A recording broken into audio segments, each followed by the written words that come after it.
How to read minds without saying a word. Read minds. Like an FBI profiler, gain instant access to people's thoughts using only nonverbal clues. Dex Harper, written by published by the Daniel Book Research Center. All rights are strictly reserved. Any unauthorized copying, distribution, or reproduction of this content will be met with immediate legal action. We hold full copyright ownership, and infringement of these rights will not be tolerated. Violators will face the full extent of the law. This content is protected under copyright regulations, and we actively monitor and enforce our rights. Proceed with caution. Respect the work and the creators behind it. Introduction: The Mind Behind the Mask. From the book How to Read Minds Without Saying a Word, written by Dex Harper. Subtitle: Read Minds Like an FBI Profiler. Gain instant access to people's thoughts, using only nonverbal clues. You ever get that gut feeling someone's lying to you, but they're smiling the whole time? You don't have proof. You can't put your finger on it, but something's off. It's in the way they looked at you a little too long, how they laughed but blinked too fast, or how their shoulders tensed up while their mouth kept saying, "I'm fine." That's not paranoia. That's your instincts trying to read the signals the brain leaks when it's too stressed to keep secrets. That's nonverbal intelligence, and it's your birthright. Now here's the twist. Most people ignore it. They listen to words like they're gospel, but words are only the tip of the iceberg. Underneath, a chaotic current of expressions, gestures, micro-movements, voice fluctuations, and subconscious signals your body can't help but send. And that's what this book is about. Why you've already been reading Minds Without Knowing It. Every person you meet is broadcasting their thoughts, nonstop. You just haven't been taught the frequency. Your brain is actually wired to scan for nonverbal cues. It happens in milliseconds. You meet someone, and before they've even said a word, you've already judged their confidence, intentions, emotional state, and trustworthiness. That's not psychic. That's ancient survival software. But in today's polite society, we're trained to look away, to not stare, to take people at their word. Problem is, people lie. Not always maliciously, but often enough. They lie to protect themselves, to avoid conflict, to cover up pain. And sometimes they lie to manipulate. So, the ability to read minds without saying a word isn't a party trick. It's not smoke and mirrors. It's a skill, a razor-sharp, real-world advantage that gives you insight when everyone else is in the dark. From the FBI to the barbecue, why this matters everywhere. I didn't write this book to make you an interrogator. You don't need to be in a crime scene, under a spotlight, or part of a federal task force to benefit from these tools. You need them in boardrooms, in breakups, in job interviews, in sales meetings, in negotiations, on dates, at dinner with family, watching politicians, evaluating business partners, listening to your kids. Because everywhere you go, people are performing. They wear masks, they edit their words. But their body? Oh, their body leaks the truth like a broken faucet. FBI profilers have been trained to decode those leaks under high-pressure environments.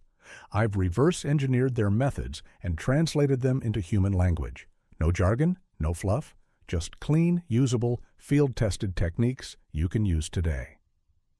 This book is your user manual to human behavior. But wait, isn't that manipulative?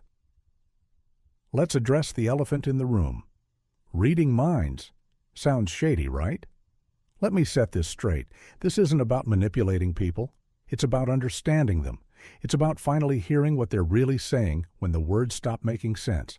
It's about protecting yourself, making better decisions, and showing up smarter in the conversations that shape your life. Here's the deal. Someone is already reading you. The question is, are you going to learn how to read back? What you'll learn without saying a word. In this book, you'll learn how to instantly decode what someone's eyes are trying to hide, spot a fake smile from across the room, read anxiety, attraction, deception, and dominance without guessing, understand the power of posture, pacing, and proximity. Detect lies before they come out of someone's mouth.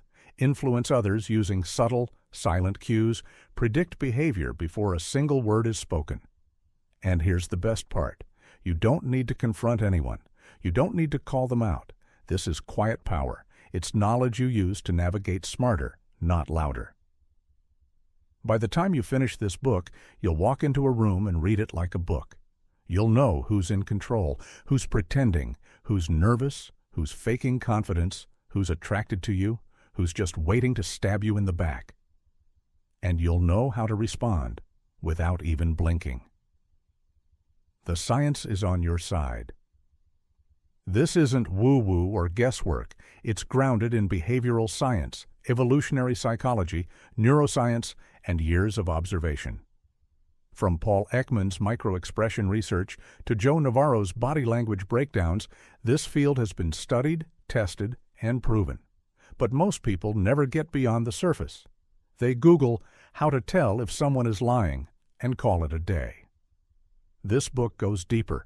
You'll learn the why behind the behavior, not just what a crossed arm means, but when it's defensive, when it's dominant, and when it's just cold. You'll learn to read people in layers, like peeling back an onion, with precision. No magic tricks, just trained awareness. One warning before you go further. Once you learn to read minds like this, you can't unsee it. You'll notice things others don't. You'll spot discomfort in a friend before they admit they're struggling. You'll hear the lie under the compliment. You'll feel the tension in a handshake. You'll catch the fear in a boss's eyes before layoffs. And yeah, sometimes it's heavy, but that's what real insight feels like night vision in a world full of fog. Who this book is. For this book is for you if you're tired of being lied to or manipulated. You want to become a better judge of character. You're in sales, leadership, therapy, or law enforcement. You want to protect your heart and your reputation. You just want to understand people, really understand them. Whether you're a CEO, a school teacher, a poker player, or a parent, this is a skill you can't afford not to have. Let's get one thing clear. This book won't make you a mind reader in the sci-fi sense, but it will give you something better. Real-world X-ray vision. Not the kind that sees through walls, but the kind that sees through people. Because in a world full of noise, distraction, and deception, the most powerful thing you can do is learn to listen without hearing a word. Let's begin. By the end of this book, you won't just hear what people say. You'll know what they mean. Chapter 1. The Silent Language of the Mind. The Truth Behind the Lie. What we really say without speaking. Let's start with something that may sting a little. People lie. All the time. We lie to each other to keep the peace, to sell a pitch, to save face, or just because we can. But while our words are clever little actors that can fake emotion, conviction, or concern, the body is a terrible liar. It fumbles its lines, forgets the script, and exposes the raw, unfiltered truth. In fact, by the time someone crafts a sentence, their body has already said everything you need to know. Think about that. Before the first syllable leaves their mouth, their pupils have dilated or constricted, their hands have shifted, their legs have told you whether they want to stay or run. The words? They're just the curtain dressing. We've all felt that eerie vibe when someone says, "I'm fine," but everything about them screams otherwise. That gut feeling you got? That wasn't intuition. It was your brain processing nonverbal cues faster than your conscious mind could catch up. You read them, but without knowing you were reading. The truth is, we're constantly broadcasting our internal state without saying a word. The trick is learning to tune in, to decode the signal, and to trust what we see over what we hear. That's the first step to reading minds. Real minds, not made-up ones. The brain-body connection. Why thoughts leak into movement. Here's a wild thought. Your body doesn't ask permission before it reveals your secrets. It's wired to move in sync with your brain's emotional blueprint. You can rehearse your lines all day long, but your body is doing improv with every heartbeat. Here's how it works. The brain, specifically the limbic system, the emotional center, reacts to your environment in real time. It's fast, automatic, and brutally honest. You feel nervous? Your hands might tremble, or your voice may crack. Feel threatened? Your body shifts position, guarding vital organs. Feel powerful? You'll stand taller without even noticing. These responses aren't conscious, they're primal. They evolved long before spoken language. In fact, nonverbal communication was our original operating system. Speech came later, like an app upgrade, with a few too many bugs. What does this mean for you? It means if you're paying attention, you can see what people are thinking long before they even begin to form a sentence. You can see the anxiety before the excuse. You can spot the envy before the fake compliment. Ever notice how someone's feet point toward the door when they're enjoying a conversation? That's the limbic system doing its thing. They want out, even if their mouth says they're all in. This brain-body connection is gold for anyone who wants to understand others on a deeper level. It gives you the edge in business, relationships, negotiation, even danger. Why? Because when you see the truth beneath the surface, you don't waste time dealing with fiction. First impressions and micro-decisions. Let's get one thing straight. First impressions aren't fair, but they're real. They happen in a flash and can shape how we're perceived for weeks, months, even years. The science says we form an opinion about someone in just 7 seconds. Some studies suggest it's closer to 2.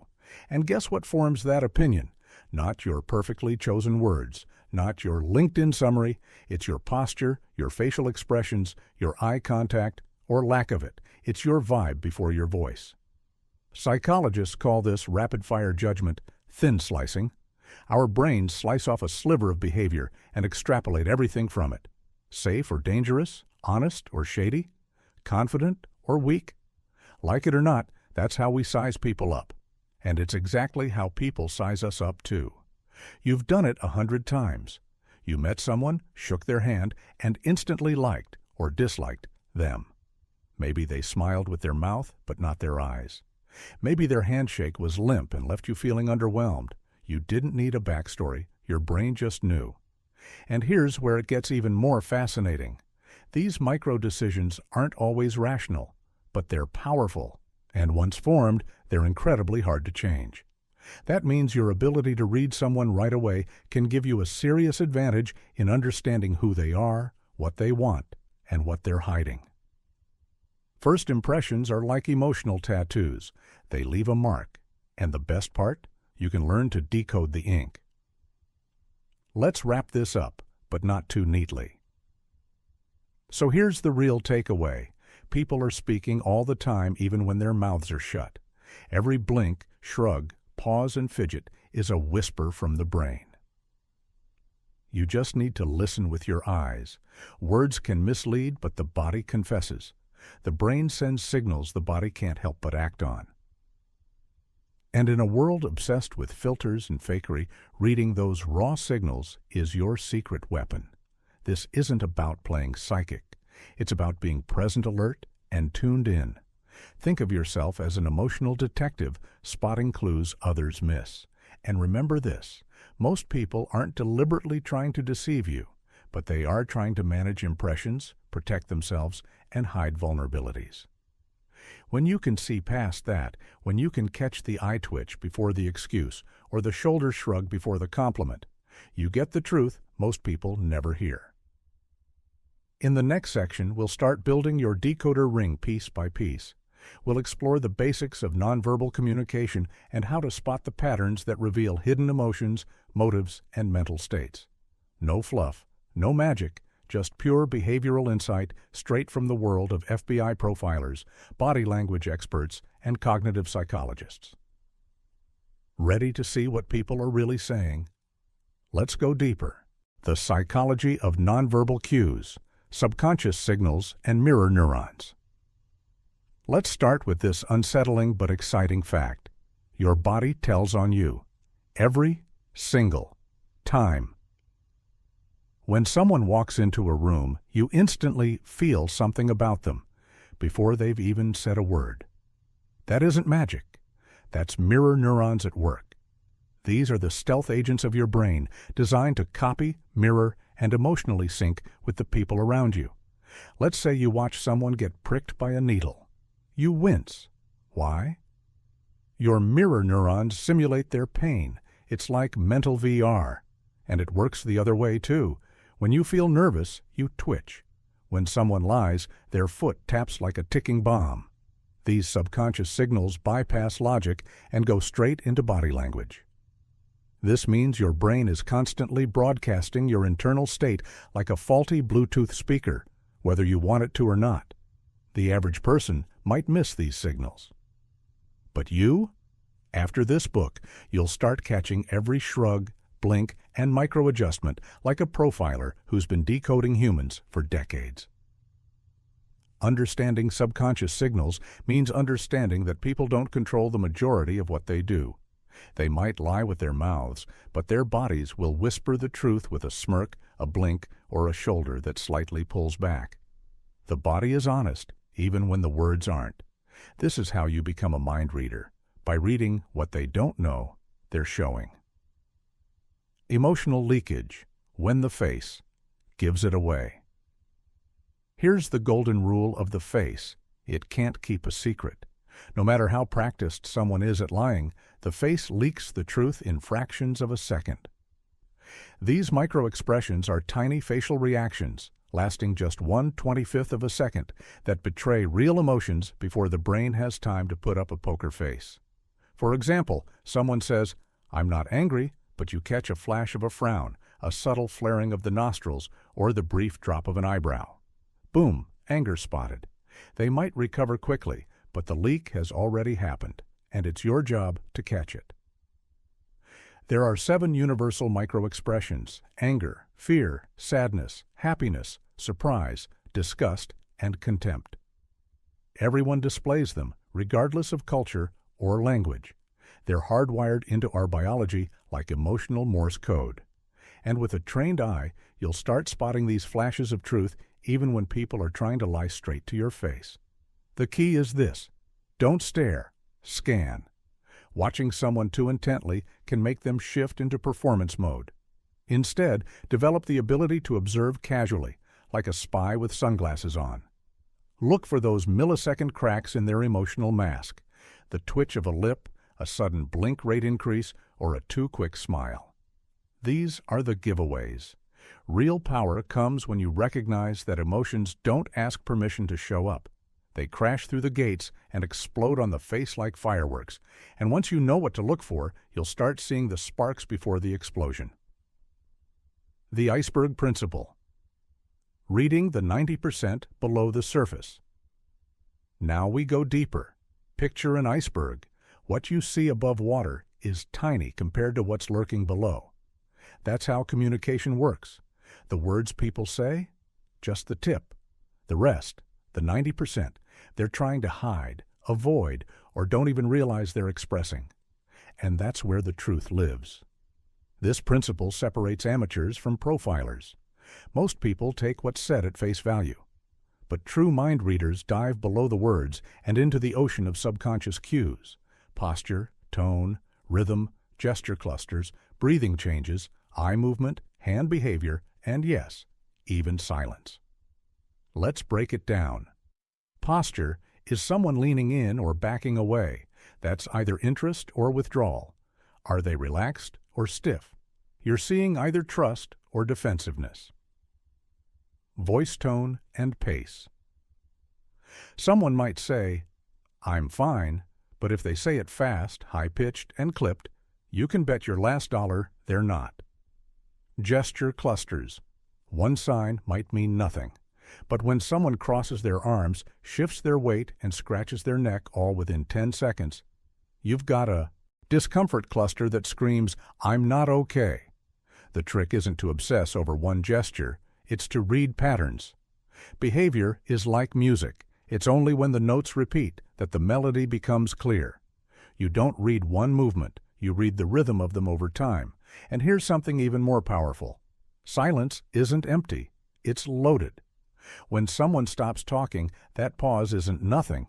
It's a neon sign. Maybe they're thinking, maybe they're hiding, Maybe they're waiting to see what you know. Silence is often the loudest part of any interaction. If you're sharp enough to listen, most people rush to fill the silence. You're going to sit in it and listen with your eyes. The iceberg principle teaches us that if you only pay attention to the surface, words, you miss the giant emotional glacier underneath. But once you train your perception to dive deeper, you'll see truths no one else does. Final thoughts on the psychology of nonverbal cues. This section isn't just theory, it's your mental toolbox. Understanding mirror neurons means knowing we're all broadcasting and absorbing emotions, constantly syncing and reacting without a word. Learning microexpressions gives you a cheat code to read the real emotion before the performance kicks in. And embracing the iceberg principle? That turns you from a listener into a decoder. You'll soon be the person who sees the shift in someone's eyes before they speak. You'll hear the change in tone before the lie forms. You'll catch the hesitation before the answer. And the best part? You don't have to interrogate. You just have to observe. This is the real silent language of the mind. And now, you're fluent. Next, we dive into Chapter 2, Face Value, what eyes, mouths, and eyebrows say without permission, where we start breaking down the facial blueprint, zone by zone. You'll never look at someone's raised eyebrow or fake smile the same way again. Welcome to the mind-reading game. Eyes open, mouth shut. Watch closely. Unlocking observation mode. Training the eye to catch what most miss. If you've ever watched a magician pull off a mind-blowing trick and thought, "How the hell did I miss that?" You're in the right headspace. That feeling is exactly what we're about to flip on its head. Because the secret isn't that magicians move faster than your eyes. It's that your mind wasn't looking in the right place. The same is true with people. Most folks walk around half awake, scanning their environment just enough to not trip over a coffee table. But you're about to start seeing. There's an art to catching what others miss. It's a skill, not a gift. And like any skill, shooting hoops, cooking an omelet, parallel parking in one try, it takes practice. Let me take you back to my first real mind-reading moment. I was in a coffee shop, watching a couple in their mid-30s sit across from each other. They weren't fighting, at least not audibly. But I noticed her stirring her coffee faster than normal, almost aggressively, while nodding with a forced smile. Her legs were crossed toward the door, not toward him. He kept scratching his wrist and glancing around the room like he was waiting for a fire drill. And boom, it hit me. They were having the talk, the kind that ends with separate Ubers. They didn't say it outright. They didn't need to. Their bodies were shouting over their silence. And that's when I knew I wasn't just seeing, I was reading. Training your eye means retraining your brain. Instead of watching people like characters in a movie, you observe them like a puzzle waiting to be solved. You note baseline behaviors. They're normal, so you can catch deviations, the stuff that means something. And here's the real game changer. You don't need to memorize a bunch of gestures or decode everything in real time. You just need to notice when something breaks the pattern. A normally chill coworker fidgeting before a meeting. A friend avoiding eye contact the second a topic comes up. That's the moment to zoom in. Most people miss the signs because they assume honesty is verbal, but what you're learning to read is truth in motion, those flickers of discomfort, attraction, nerves, or deception that flash across a person like lightning on a calm lake. Observation mode is about catching the storm before the thunder. The 3-second scan, rapid assessment techniques. Now let's talk speed. In today's world, you don't always get 30 minutes to assess someone like you're Sherlock Holmes sipping tea.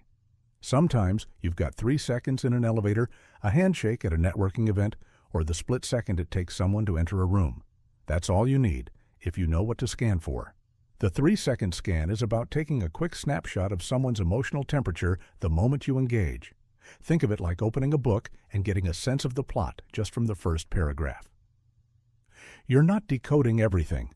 You're just making a mental note of what's off, what's interesting, and what doesn't match the words coming out of their mouth. Let me walk you through how this works in the real world. You're meeting someone new. As they walk toward you, ask yourself 3 questions. 1. What's their energy level? Are they walking with purpose or dragging their feet like their soul needs coffee? Energy often tells you confidence, intent, and mindset before a word is exchanged. 2. What's their expression doing when they think no one's watching? Right before they smile or say hello, did their face look tense, bored, or already irritated? The preface is often the honest one. That's the snapshot to trust. 3. Are their words matching their body? They say, "It's great to meet you," but their feet stay pointed toward the exit or their shoulders are slightly turned away. Mismatch. Now you're on to something. I once used the 3-second scan during a job interview I wasn't even a part of. Sitting at a coffee shop, a young woman in a sharp blazer was being grilled by 2 older guys in suits. She was smiling, nodding, and answering confidently. But her knees pointed sideways, her hands clenched in her lap, and her eyes kept darting toward the door.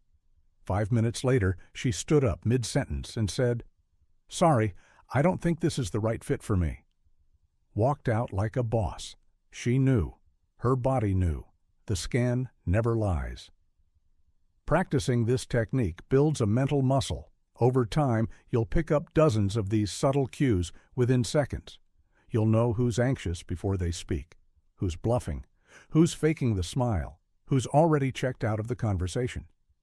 Remember, the goal isn't to judge, but to understand. People speak with their bodies before their mouths catch up. The 3-second scan helps you catch that moment and use it wisely. Building a mind-reading journal for practice. Now, let's get tactical. You want to become a master at reading people? Then you need your mind-reading dojo. That's what I call a mind-reading journal. This isn't your Dear Diary fluff. This is your field manual, your laboratory, your receipts. Start by keeping a simple, no-pressure log of your daily people observations. You don't need names, just interactions, what you noticed, and your gut hunches. Then check back later to see if your read was accurate. Write down who you observed and where, what you noticed about their behavior or body language. What you guessed they were feeling or thinking. Whether you turned out to be right, it might look like this. April 12th, elevator ride with new guy from IT. Said, "I'm excited to be here," but avoided eye contact, kept adjusting his sleeves. Looked like he wanted to vanish. Guess, nervous and unsure about his role. Update, saw him leave early and heard he's thinking of quitting. That's it. Doesn't have to be fancy. But it forces your brain to start connecting the dots. Over time, your pattern recognition will go from amateur detective to full-blown profiler mode. You'll start anticipating behavior instead of reacting to it. And once that clicks, you don't just read people, you read into them. This journal also keeps you honest. Sometimes your read will be off. That's okay. We're not chasing perfection, we're chasing awareness. The more you log, the faster your accuracy sharpens. It's like sharpening a blade with every entry. And here's the kicker. After a while, you won't even need to write it down. The journal becomes internal. Your brain just starts tracking and tagging information naturally. It becomes second nature. You walk into a room and feel where the tension is. You meet someone and instantly sense the crack in their confidence. That's the mind reader in you, and it's real. Wrapping it up.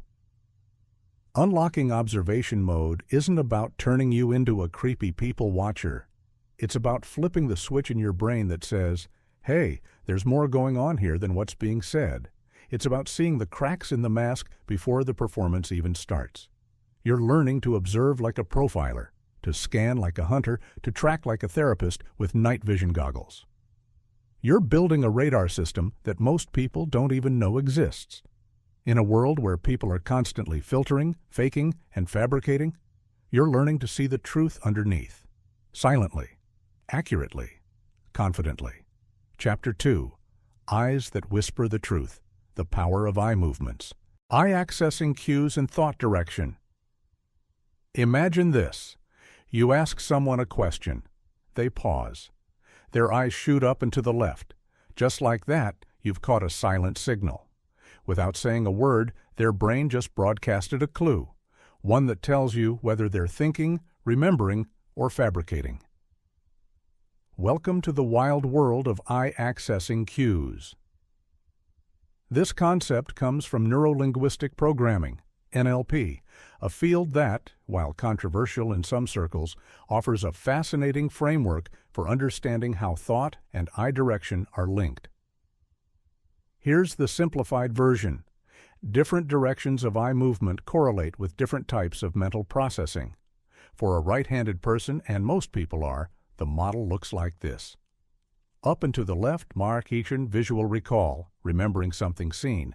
Up and to the right, Mars visual construction, imagining something never seen. Straight left, Mars auditory recall, remembering sounds or voices. Straight right, auditory construction, imagining a sound. Down and to the left, part internal dialogue, talking to oneself. Down and to the right, Carr's kinesthetic recall, recalling touch, emotion, or physical sensation. Now, is this model flawless? Number, is it repeatable enough to be useful? Absolutely, especially when you stack it with other behavioral cues. The point isn't to treat this like a magic trick. It's a clue, not a conclusion. Let's say you're asking a coworker if they were the last one in the break room when something went missing. They say no, but their eyes dart up and to the right as they answer. That doesn't mean they're guilty, but it suggests they may be constructing an image rather than remembering one. Paired with a nervous throat clear and a hand touching the back of the neck? Now you've got a story forming without a single confession. The best part? Most people don't know they're doing it. Eye movements aren't trained habits. They're neurological byproducts, which makes them gold for you, the observer, because while the mouth lies, the eyes are terrible at poker. Spotting lies and recollections. Through glances. Let's dig deeper into the lie-spotting game. Everyone wants to know how to detect deception, and while Hollywood makes it look like you just stare someone down until they crack, real lie detection is more subtle, more delicate. It's not about playing cop, it's about being curious. When someone's telling the truth, their eyes tend to move in patterns consistent with memory. They recall the image, sound, or feeling from their mind's archive. But when someone is crafting a lie, especially on the fly, their eyes often move in ways that suggest construction. Picture this. A teenager comes home late. You ask where they were. They say, "At Jake's house." But as they say it, their eyes shift up and to the right, just for a second, before returning to your face. That moment might indicate visual construction, building the lie in real time. Add in a micro-smile, we'll talk about that in the next chapter, and you've got smoke where there might be fire. Now, be careful here. Eye movement alone does not make someone a liar. Some people look up when they think. Some have nervous tics. That's why you must always compare behavior to their baseline. If your teenager always looks around when talking, it means nothing. But if they're usually grounded and suddenly develop darting eyes like a cornered raccoon, that's when your internal siren should blink. Another trick, rapid blinking. When someone is caught off guard or uncomfortable, their blinking rate can skyrocket. The average is about 15 to 20 blinks per minute. When stressed, it can double or triple. Lying causes stress, especially if the person fears getting caught. And the body expresses that tension in the eyes long before the story slips. Then there's the glance-away lie.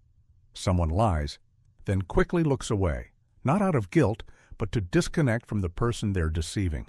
It's a subconscious distancing technique. Their eyes betray the fact that the words just spoken weren't aligned with their emotional truth. Watch for it. Learn the rhythm of truth versus the rhythm of fiction. Because once you spot the stutter in their stare, you've got leverage, even if you never call it out. What's staring, blinking, and pupil size?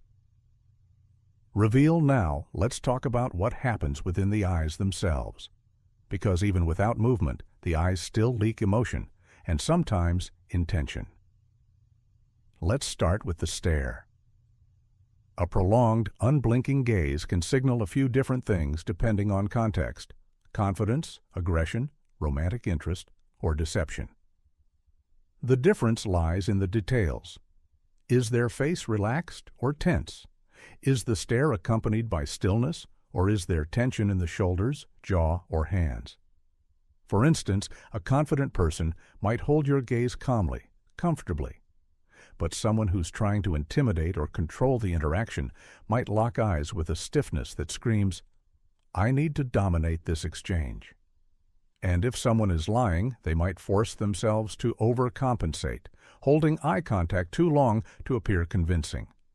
Ironically, liars often believe the myth that looking away is suspicious, so they overcorrect.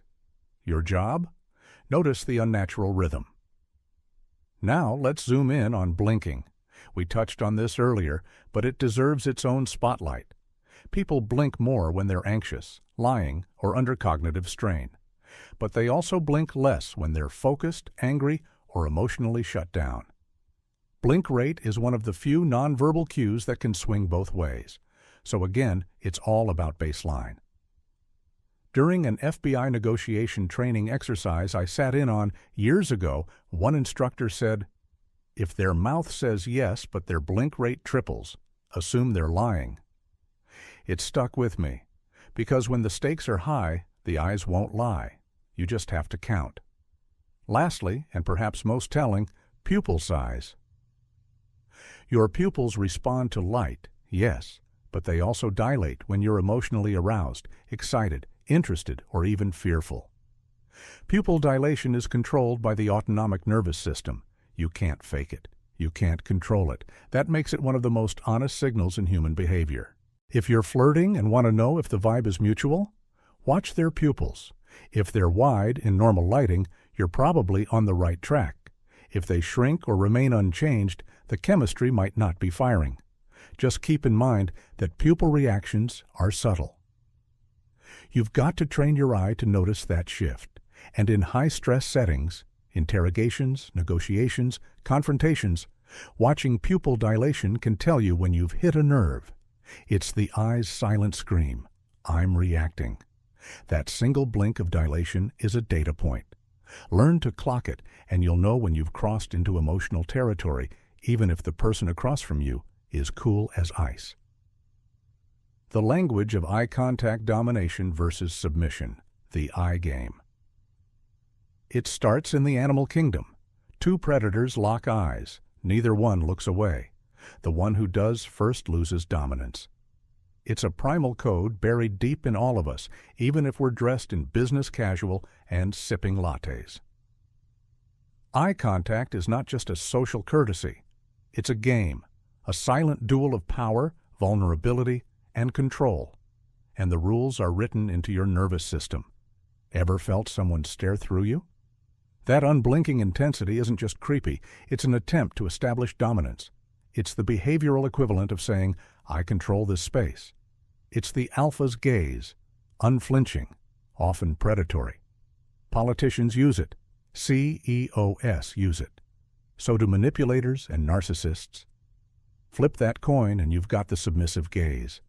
Eyes darting downward, avoiding contact, breaking away quickly. Submission isn't weakness. It's a nonverbal way of saying, "I'm not a threat."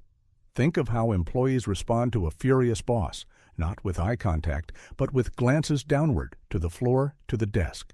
The body tries to protect itself by becoming smaller, less visible, and the eyes lead that retreat. Now here's the twist. Dominance doesn't always win.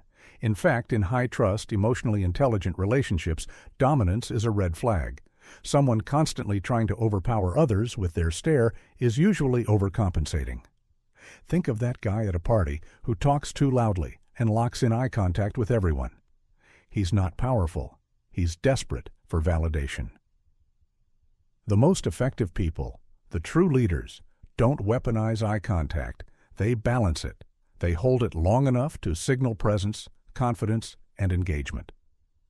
But they release it at just the right moment to show respect, space, and emotional intelligence. It's a rhythm, not a stare down. Try this in a meeting. Maintain eye contact while listening, then glance away briefly when making a point. It tells the other person, "I see you. I respect your space. I'm not here to dominate." That's next-level communication. But if someone is trying to dominate you through their gaze, you've got a secret weapon: stillness. Calm, steady eye contact, without flinching or challenging, sends a message louder than words. You don't intimidate me. I just don't need to prove anything. That unnerves even the most aggressive eye game players. Trust, affection, and attraction in the gaze. Let's shift gears. Power plays are fun, but there's another kind of eye contact, the kind that melts walls, not builds them. There's an unmistakable warmth that comes with trust-building eye contact. You've felt it before, maybe in a conversation with a close friend or a mentor, or that one stranger on the train who just got it for a second. It's not about power, it's about presence, connection, safety. In psychology, this is often referred to as affiliative eye contact. It's slower, softer, and more relaxed than dominant eye contact. It invites rather than commands. And it's a core ingredient of trust. When someone looks you in the eye without urgency, without aggression, without scanning you like a threat, they're telling you, "You're safe here. I'm open." This is why therapists train themselves to use gentle eye contact.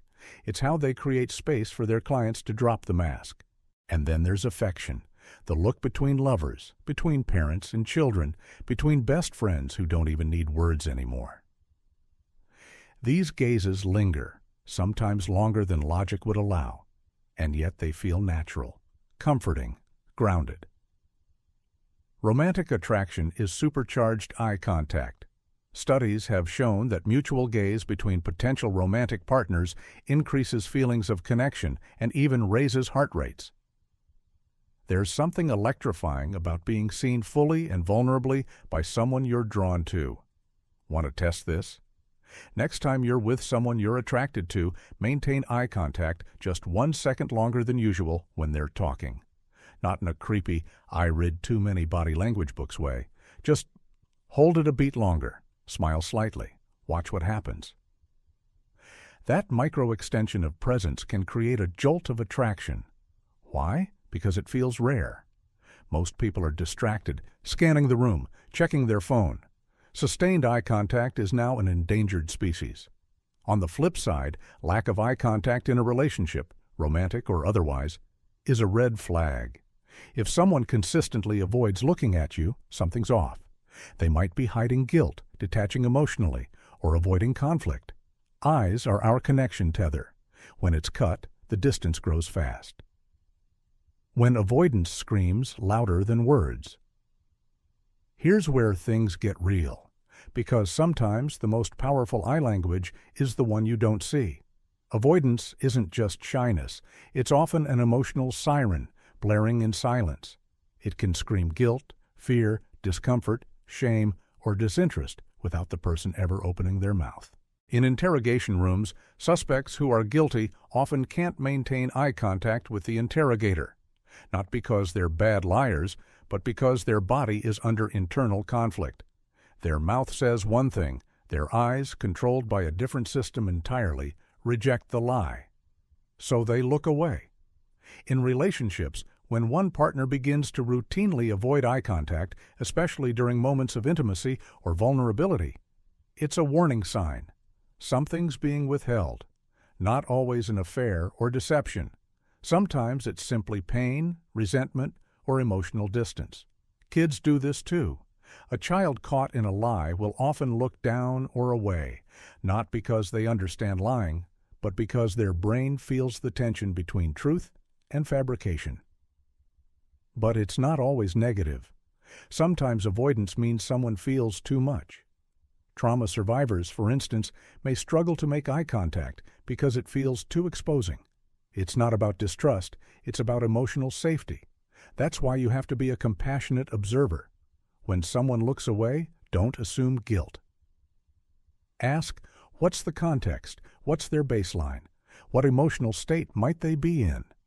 Is this avoidance an escape or a shield? One of my old mentors used to say, The most honest part of the body is the part doing the opposite of what the mouth is saying. And eyes, especially avoiding eyes, are often that contradiction. Learn to spot it, not just in others, but in yourself. Have you ever found yourself avoiding someone's gaze because you didn't want to face their disappointment, their expectation, their vulnerability? That's your subconscious trying to dodge emotional impact. It's universal, and it's gold if you know how to read it. Hidden meanings in eyebrows and browsing. The eyes are windows to the soul, but let's not forget the often overlooked windowsill, the eyebrows. You might think your eyebrows are merely there to express confusion or to keep the sweat out of your eyes, but the truth is, these little arches hold a wealth of information that can reveal everything from someone's initial reaction to their deepest thoughts.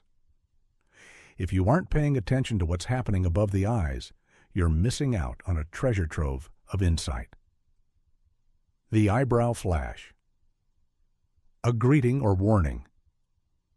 There's a phenomenon called the eyebrow flash that's as subtle as it is revealing. The first time I noticed it was in a crowded airport when I was trying to catch a flight.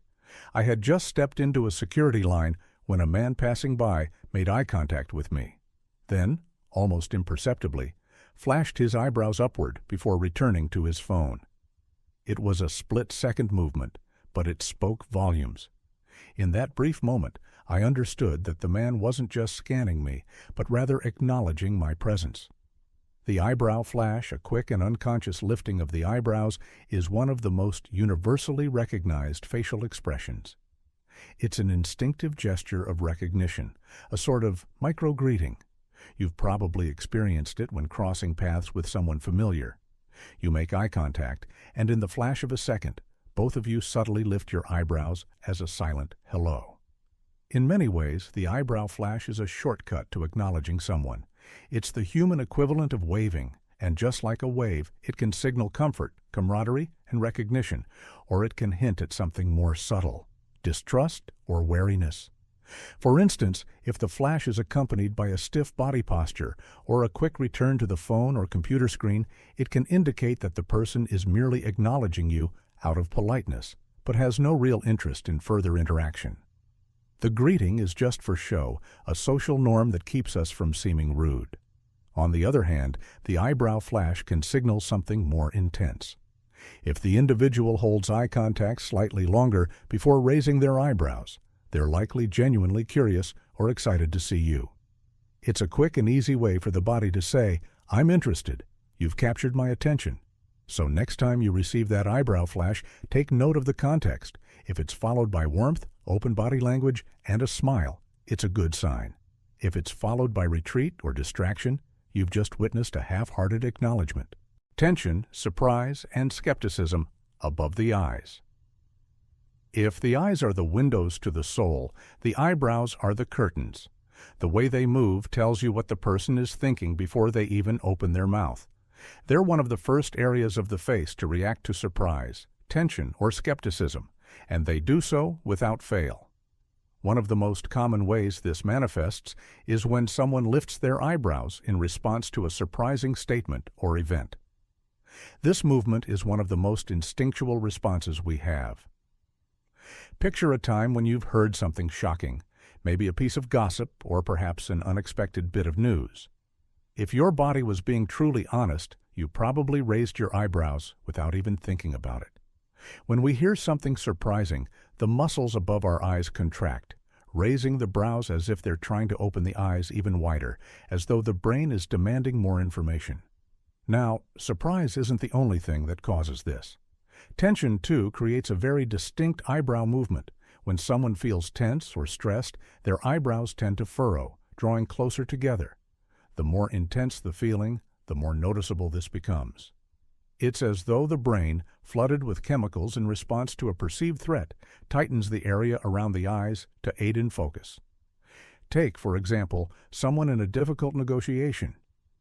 If you notice that their eyebrows draw down as they listen to your terms, it's a sign that they're mentally processing the situation, possibly looking for contradictions or weaknesses. They may be trying to figure out how to respond, but that furrowed brow is a telltale sign that something's off in their mind. Equally, when someone is skeptical or doesn't buy what you're saying, their eyebrows will sometimes lift in the center, then lower slowly, almost as if questioning your credibility. This could be paired with a slight narrowing of the eyes. The gesture is subtle but clear. Are you for real? This is often seen in situations where someone is not fully convinced by an argument or statement, whether it's a pitch, a promise, or a simple comment. The skeptical eyebrow movement is often unconscious, but when you spot it, you know your words will need more than just surface-level convincing. Cross-cultural eye code differences. Here's the thing about reading people's faces. It's a universal language, but not quite the same everywhere. Facial expressions are largely understood worldwide, but the meanings behind certain eyebrow movements can shift depending on where you are in the world. Understanding these differences is key to building rapport in diverse situations, whether you're working with a global team or traveling abroad. For example, in Western cultures, a raised eyebrow often signals surprise or even disbelief. However, in certain parts of the Middle East, the raised eyebrow can be a sign of deep respect or admiration, more of a silent gesture of approval than shock. Meanwhile, in some Asian cultures, the eyebrow flash can be less of a greeting and more of a way to show deference, often paired with a slight nod or lowering of the head. In these contexts, an eyebrow movement is less about excitement or surprise and more about acknowledging hierarchy and social position. In certain parts of Africa, a furrowed brow can be a sign of concentration or seriousness, whereas in North America, it often indicates confusion or anger. It's fascinating how something so simple can hold such varied meanings across cultures. It's crucial to remember that while universal eyebrow movements exist, they often carry different weights in different contexts. A subtle move that means "I'm surprised" in one country could mean "I don't trust you" in another. So when you're reading someone's face, always take cultural context into account. What might seem like a sign of surprise in a Western meeting could be a sign of discomfort in the Middle East. And what you interpret as a moment of flirtation could be a polite acknowledgement of your presence in parts of Africa. Putting it all together. The eyebrows don't lie. Next time you're in a meeting, on a date, or even casually chatting with a friend, pay attention to the subtle movements above the eyes. The tiniest shifts in eyebrow posture can reveal much more than any word ever could. The eyebrow flash, the furrow, the subtle lift, they're all part of a silent language that speaks volumes. But remember, reading the eyebrows takes more than just noticing the movement. You need to understand the context, the individual, and the culture at play. Are they raising their eyebrows out of curiosity or surprise? Are they furrowing them because they're questioning you or because they're confused? What's the backstory? What emotions are they working through? Knowing how to ask these questions internally as you observe will make you a master in decoding these small but significant gestures. In the next section, we'll dig even deeper into the micro-gestures of the face, taking a closer look at how the mouth, chin, and other facial features contribute to revealing what someone is truly thinking. Stay tuned for more ways to read people like an FBI profiler, without them even knowing it. Chapter 3. The Face Never Lies, Micro-Expressions and Emotional Tells. The face is an open book if you know how to read it. Every fleeting twitch, every subtle contraction of muscles tells a story. And no, it's not all about the big, dramatic expressions we associate with major emotions. It's those small, almost imperceptible changes in the face, the micro-expressions, that hold the real truth. These tiny flashes of emotion that last a fraction of a second are often more telling than anything a person could say. Micro-expressions are the facial expressions we display involuntarily in response to emotions, and they reveal what we're really feeling. These expressions are universal, meaning that despite cultural or linguistic differences, we all share the same basic emotions, and we all communicate them in the same way. From surprise to disgust, the face gives us clues that words often fail to. The trick is learning how to spot them, because while they may appear only for a split second, their impact is long-lasting. The 7 universal emotions and their flashes. For years, psychologists have studied the facial expressions linked to core emotions. According to renowned psychologist Paul Ekman, there are 7 universal emotions that all humans display in the same way, no matter where they're from: happiness, sadness, anger, fear, surprise, disgust, and contempt. While each of these emotions is unique, the way they manifest on the face is strikingly similar across cultures, which means they're often reliable indicators of someone's internal state. Let's break these down to understand what to look for in each one. Happiness. A real, genuine smile is more than just the mouth turning up. When we're truly happy, the corners of the eyes crinkle, creating crow's feet. This is what's known as a Duchenne smile, after the French neurologist who first identified the connection between the eyes and a true smile. When you spot those telltale eye wrinkles, you can be fairly sure the person is genuinely pleased. Sadness. A sad face often shows in the downward turn of the mouth and the drooping of the eyelids. But the real giveaway is the sad face triangle, the downturned corners of the lips, the furrowed brow, and slightly lowered eyebrows. It's a posture of submission, as if the face itself is saying, "I give up." Anger. Anger shows in the face in distinct ways. Eyebrows furrow deeply, eyes widen, and the lips often press together or curl into a sneer. In severe cases, the nostrils flare as the body prepares for action. But even a mild form of anger can be seen in the tension around the eyes and mouth. Tightness that says the person is ready for conflict. Fear. Fear is visible in the sudden wide eyes and raised eyebrows. The mouth might be open slightly, with the jaw dropped. The body may instinctively freeze, but the face gives the game away with its primal, frozen-in-fear look. It's an evolutionary response to perceived danger. The face opens up in preparation for the fight-or-flight reaction. Surprise. Surprise is marked by a quick rise in the eyebrows, often accompanied by a wide-open mouth. It's the kind of expression you might see when someone is startled, when something unexpected happens. The key here is the quickness of the reaction. Surprise is a fleeting moment, and the facial muscles don't stay frozen in place for long. Disgust.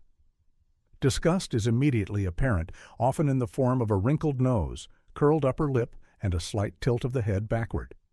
The person may instinctively squint their eyes as if trying to block out whatever has caused the negative reaction. This is an instinctive reaction tied to an evolutionary need to avoid contamination or something harmful. Contempt. Contempt is one of the most difficult emotions to spot because it's subtle and often mixed with other feelings. It's shown by a slight sneer, usually just one side of the mouth curling up. This emotion signifies a feeling of superiority or disdain, often in response to something the person finds beneath them. These 7 universal emotions are so ingrained in us that they can't be hidden, not for long anyway.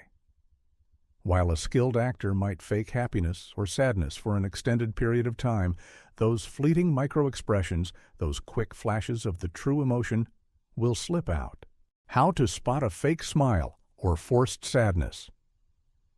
A genuine smile reaches the eyes. A fake one doesn't. It's that simple. While a person can control their lips, forcing a smile that looks pleasant or polite, no one can control the muscles around their eyes as easily. A smile that doesn't involve a crinkling around the eyes is likely a fake smile, a social mask, or a courtesy gesture. The same applies to sadness. Forced sadness might result in a frown and some downturned lips, but the eyes will not show the sadness that truly exists in a person's heart. Instead, they may appear glazed over or vacant, lacking the deep emotional pull that true sadness causes. The eyes won't droop in a way that aligns with the gravity of genuine sorrow. Take the example of a friend who might tell you they're devastated about losing a job. If their smile doesn't reach their eyes and their facial muscles don't fully engage in the sadness they claim to feel, you're likely seeing a forced emotional expression.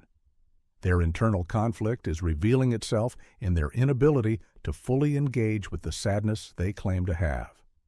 Fake sadness is also often accompanied by a subtle tension around the lips or jaw. When people are faking grief, they might push their lips together, a sign that they're trying to hold back tears.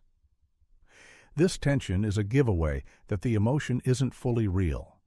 Genuine sadness doesn't require that kind of effort. It flows naturally. Facial freezes before the truth drops. One of the most powerful emotional tells involves the face freezing before the truth is revealed.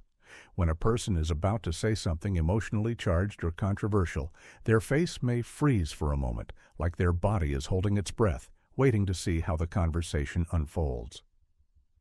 This can happen in high-stakes situations when someone is about to tell a lie, reveal a secret, or make an important decision. Think about a time when someone gave you a sudden, unexpected answer, a secret that was finally revealed, or an admission of guilt. Right before the truth was disclosed, their face might have gone completely still, their eyes widening slightly, or their eyebrows arching. This frozen moment often signals that the person's mind is grappling with the weight of what's about to be shared. It's as if the face is bracing for impact, knowing that what's to come will shift the conversation in a new direction. This moment of stillness is often the subconscious mind preparing itself to communicate the truth, a brief acknowledgement of vulnerability. It might not last more than a split second, but in that moment, the truth is already on its way out. People who are skilled at reading these facial freezes are often the first to spot a lie or uncover a hidden emotion in a conversation. Whether it's a confession, a denial, or an emotional breakthrough, these freezes are the mind's way of preparing for the next moment. As a profiler, learning to spot these pauses in conversation can be the key to reading between the lines and understanding what someone is truly about to reveal. Reading facial zones. When it comes to reading people, the face is the ultimate storyteller. While we tend to focus on the eyes, which are often called the windows to the soul, other areas of the face speak volumes too. Each region of the face, be it the forehead, mouth, chin, or jawline, has its own language. Learning to interpret these facial zones can unlock a wealth of information about someone's true feelings, often revealing things they'd prefer to keep hidden. Understanding these zones can give you a significant edge in conversations, negotiations, or even casual interactions. It's not about guessing what someone is thinking. It's about learning to recognize the unconscious signals that betray their internal state. So, let's dive into the different facial zones and see what they can teach us. The forehead. Stress and skepticism. The forehead is one of the first places to show signs of stress or tension. When people are anxious, worried, or skeptical, it's reflected in the way their forehead wrinkles. The skin above the eyebrows becomes taut and furrows appear, sometimes even when a person tries to remain calm. A person who is experiencing stress might have deep furrows between their eyebrows, sometimes referred to as a worry line or frown line. This is the body's natural reaction to tension, and it happens subconsciously. These furrows signal a negative emotional state, like frustration, confusion, or worry. If you notice this in someone, it's likely they're feeling overwhelmed or uncertain, even if they're not expressing it in words. Skepticism is another key signal reflected in the forehead. When people are doubtful or suspicious, their eyebrows often lower or draw together in the middle. The inward-facing V shape between the brows is an indicator that the person doesn't fully trust the information they're being given. It's that instinctual feeling of something doesn't add up, even if they don't say it aloud. This is especially important when someone is listening to a complex explanation or argument. You might see them slightly tilt their head, wrinkle their forehead, or press their eyebrows together in concentration. It's an unconscious sign that their brain is processing the information but also doubting its validity. In negotiations or high-stakes conversations, noticing this micro-expression can alert you to the fact that the other party is hesitant or unconvinced. On the flip side, when someone's forehead is relaxed and smooth with minimal furrowing or tension, it's a sign that they're at ease, open, and receptive. In an interaction where things are going well, this is a facial cue you want to look for. It signals agreement, comfort, and emotional relaxation. The mouth. Agreement, discomfort, and suppression. The mouth is another key area that reveals the truth behind what people are thinking and feeling. Often, it's easy to hide what's on our mind through our words, but our mouth, particularly the way we position our lips, tends to betray us.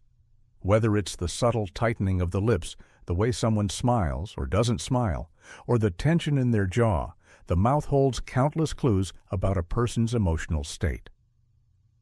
One of the most common indicators of discomfort is a tight-lipped expression.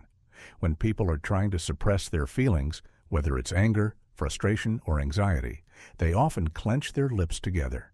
This tightness is an unconscious way to stop themselves from speaking out, revealing too much, or letting their true emotions show. If you spot this in someone, you can be sure that they're trying to hold something back. Maybe they're uncomfortable with a topic, a situation, or even a lie they're about to tell. A subtle version of this is the half smile, which might look polite on the surface but lacks the warmth and genuineness of a full Duchenne smile. A half smile typically involves the mouth corners lifting slightly but not reaching the eyes. It's a way of signaling politeness or social conformity without any real emotional investment. This type of smile can often be a mask, a defense mechanism to avoid expressing discomfort or disapproval. On the opposite end of the spectrum, a broad smile with fully engaged lips and crinkling around the eyes is a sign of genuine happiness or agreement. However, not all smiles are created equal. Sometimes a person may force a smile to mask their true feelings, especially when they don't want to show discomfort. If you notice that the smile doesn't reach the eyes and the mouth corners seem to stretch too far, almost mechanically, it's a sign that the smile is being manufactured. Another key aspect of the mouth to look for is the lip bite or lip suck. When people are unsure, anxious, or stressed, they often unconsciously bite or suck their lips. This is a self-soothing gesture, a way of coping with inner discomfort. If someone is talking about a subject that makes them uncomfortable, but their lips keep going through these subtle motions, it's a red flag that they may be hiding their true emotions or holding back the truth. The chin and jawline. Confidence versus insecurity. The chin and jawline are critical areas for evaluating a person's confidence, strength, and level of insecurity. Subtle shifts in these areas can indicate someone's internal state, revealing whether they feel self-assured or uncertain, dominant or submissive. A strong, squared jawline and an upright chin often indicate confidence, power, and assertiveness. When someone feels good about themselves or their situation, they naturally display these traits by jutting their chin slightly forward, keeping their head high, and standing tall. This is a posture that projects authority and control, signaling that they are in charge and ready to take on the world. But when a person is insecure, you'll often see the opposite. The chin may dip downward or the jawline may tighten, as if they are physically withdrawing into themselves. A person who feels small or inferior might subconsciously look down, lowering their chin in an attempt to make themselves less visible or less of a target. This posture is often linked with feelings of vulnerability or self-doubt. The jaw also reveals a lot about someone's emotional state. Tension in the jaw, often seen as clenching or grinding teeth, is a telltale sign of stress or aggression. It's a physical manifestation of emotional overload. A person who is angry, frustrated, or under pressure will clench their jaw as their body prepares for a fight-or-flight response. If you see someone tightening their jaw, it's important to pay attention. They may be about to explode, or they may be trying to hold back something important they're not yet willing to share. On the flip side, a relaxed jaw and chin often indicate calmness, ease, and emotional comfort. People who are relaxed and at peace tend to display a loose jaw with no tension or tightness around the mouth. This is a sign that they feel safe and secure in the situation at hand. Conversely, a stiff jaw or clenched teeth are often signs of mental or emotional strain, whether from anxiety, fear, or even suppressed anger. Spotting contempt and deception. When it comes to understanding the unspoken signals people send, the human face is an open book.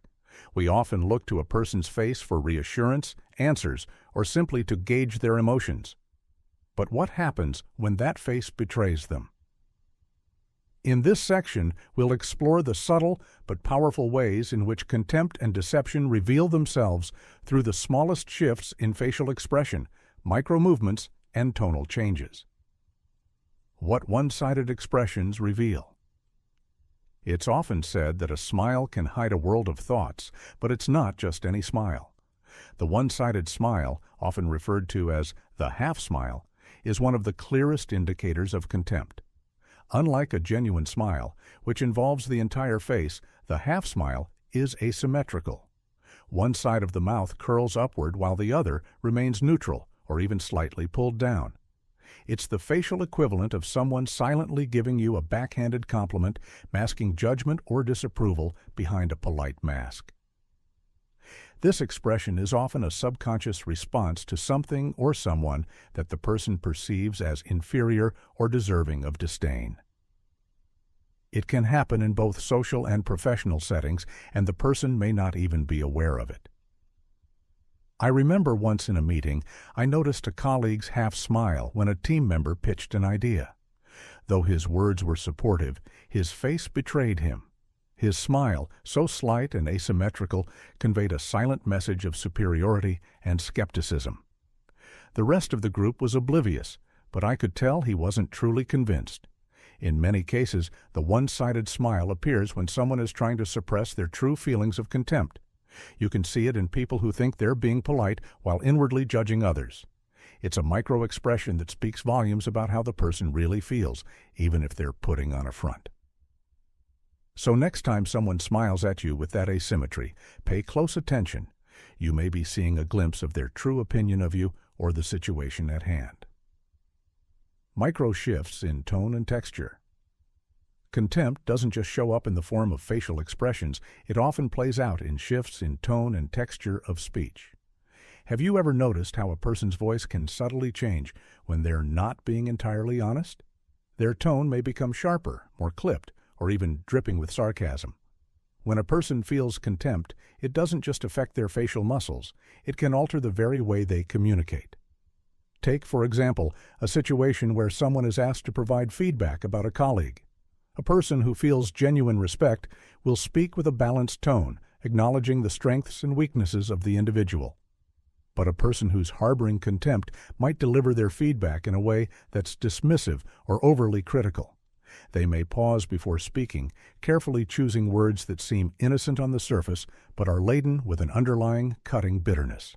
The tone will likely lose warmth and become more mechanical, as if the speaker is trying to distance themselves emotionally from the conversation. A shift in vocal texture can also accompany deception. People who are lying or trying to mislead you often experience a slight strain in their voice. It's almost as if they're forcing the words out, struggling to maintain control over the truth. They may also overcompensate by speaking in an unusually calm or deliberate tone. This isn't just about trying to convince the listener, it's an unconscious attempt to regain control over their emotions and conceal the nervousness that comes with lying. It's a fascinating phenomenon when you consider how much of our emotional state is revealed not just by the words we say, but by how we say them. I once had a friend who was notoriously good at keeping things close to the chest, but I could always tell when she was withholding something important by the shift in her vocal texture. It wasn't always dramatic, but there was this subtle, dry quality to her voice that wasn't there when she was being honest. It's one of those things you don't consciously register at first, but once you've noticed it, you can't unhear it. Microshifts in tone and texture give away more than we think, revealing the incongruence between what's being said and what's actually felt. The mask slips. When true feelings break through. There's a reason we refer to someone's mask when they're hiding their emotions. It's because no matter how hard we try to conceal them, our true feelings have a way of slipping out. This phenomenon is most evident in moments of high emotional tension when the person is desperately trying to control their expressions. But something gives way. The mask cracks, and for a split second, the raw truth is exposed. This is often when true feelings break through, leaving a trail of evidence that's impossible to ignore. For instance, a person may try to keep a neutral or friendly expression while feeling angry or disappointed. But in moments of stress, their true feelings may manifest in tiny, almost imperceptible ways. Perhaps a flash of irritation crosses their face before they catch it, or a flicker of doubt enters their eyes. These moments are powerful because they happen quickly and involuntarily, almost like a window into their soul that's only visible for a fraction of a second. The challenge is learning to spot these fleeting expressions before the mask falls back into place. I'll never forget a time I was at a dinner party where a host was doing her best to remain polite, despite a guest who was making passive-aggressive comments. She smiled, nodded, and maintained an image of civility. But there was one moment when her true feelings broke through. For just a fraction of a second, her face twisted into a flash of disgust before she caught herself. It was so brief that no one else noticed it, but I did. It was like seeing behind the curtain of her social facade, revealing a depth of resentment she had been trying to suppress. The mask slips in moments of stress, confusion, or when the person feels exposed or threatened. It could be a slight twitch in the mouth, a narrowing of the eyes, or a sudden freeze in the face. These brief slips reveal the underlying emotional state and provide valuable clues for anyone trying to read between the lines. Once you become attuned to these micro-expressions, it's as if you've unlocked a secret level of communication. You'll find yourself recognizing the masks that people wear and the moments when those masks come crashing down, revealing their true emotions. In a world where we are constantly bombarded by social norms and pressures to present a polished, curated version of ourselves, the face never lies. We may try to hide our contempt, our deceptions, or our true feelings, but the face has a way of revealing our most intimate thoughts.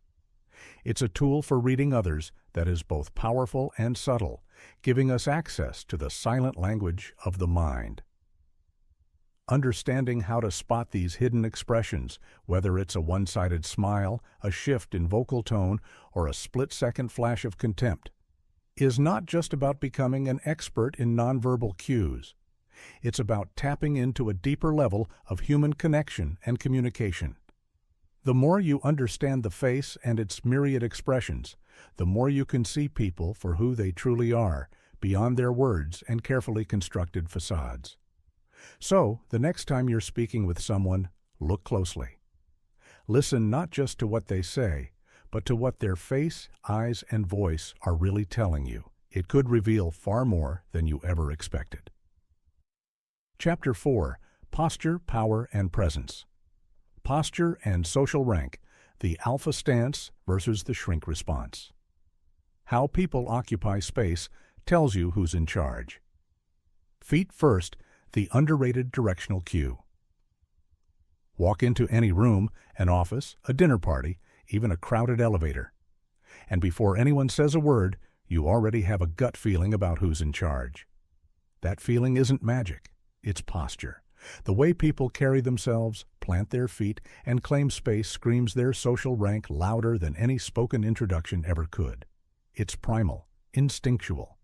The body speaks before the lips even twitch. Let's talk about the silent battle of posture, dominance, and presence, the body's version of a social resume. The alpha stance versus the shrink response.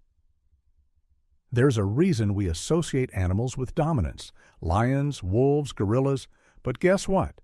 Humans do it too. The alpha stance isn't reserved for the savannah. It shows up every day in boardrooms, classrooms, and coffee shops. Shoulders back, chest slightly out, head upright with relaxed control. This is the nonverbal calling card of someone who feels in command. You see this stance in confident leaders who walk into a room and instantly command attention, not because they speak loudly, but because their body says, "I belong here." Think of someone like a seasoned CEO during a press conference. They're not fidgeting, their limbs aren't tucked in. They move with deliberate calm, and every step looks like a decision, not a reaction. Now contrast that with the shrink response, a subtle collapse of the shoulders, arms folded tightly across the chest, chin lowered, legs crossed or ankles locked. It's the body's way of trying to make itself smaller, less threatening, less noticeable. This is the posture of someone who's unsure, anxious, or mentally shrinking back from a perceived authority. The wild thing? Most people don't even realize they're doing it. Posture is unconscious. It leaks information about our confidence, anxiety, or desire to assert ourselves, or retreat. Once you learn to spot these cues, you'll never unsee them. A great example happened at a startup pitch I attended. There were 5 people presenting, but only one of them, let's call him Trevor, stood with ease. His feet were shoulder-width apart, hands comfortably at his sides. He wasn't over the top, but you could tell. This guy believed what he was saying. Meanwhile, the others were either slouching, shifting weight nervously, or locking their arms like they were bracing for impact. The investors noticed it too. Trevor got most of the questions and the follow-up email. How people occupy space. Tells you who's in charge. Confidence isn't just about standing tall, it's about how much space a person feels comfortable taking up. Here's a little trick. The more dominant the person, the more space they occupy, not just physically, but socially. They'll spread out at a table, drape an arm over the back of a chair, even let their bag sit on another seat. It's not arrogance, it's territorial. When someone feels powerful, they behave like they own the space. When they feel threatened, they contract. Think of body language like emotional architecture. Expansive posture is a skyscraper in the skyline. Defensive posture is a basement bunker. This doesn't mean every person who spreads out is a tyrant. But when you notice space being claimed in subtle ways, it's often a reflection of perceived dominance. This shows up in social circles too. Watch how groups naturally arrange themselves. The person who holds the floor, the one people angle their bodies toward, is usually the one unconsciously dictating the conversation. You'll also notice this in subtle touch behaviors. Dominant individuals will initiate casual touches on the arm, the shoulder, as a way to assert presence. Not aggressive, not inappropriate. Just a silent, "I'm here and in control." Those who feel less secure rarely initiate touch. They're reactive, not assertive. A friend of mine once shared an airport story. She was waiting to board, seated in a lounge, when a man walked in and, without hesitation, placed his jacket over 2 seats, stretched out, and plugged in his laptop. No apology, no hesitation. Everyone else was sitting like they were waiting for permission to exist. That man wasn't being rude. He was broadcasting dominance through comfort. His body was saying, "This is my territory," and others, consciously or not, adjusted around him. Feet first, the underrated directional cue.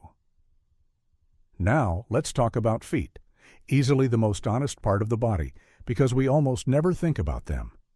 They're the last part of us to get socially trained. When someone's interested in you or the conversation, their feet will face you.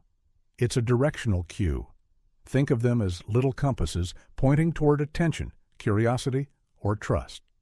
But when someone's feet are pointed away, toward a door, another person, or just anywhere but you, it's often a sign they're mentally or emotionally checking out.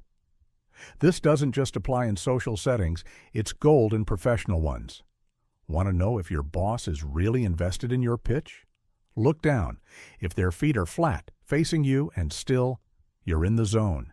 If one foot is angled toward the exit or tapping like it's sprinting in place, you've got competition for their attention.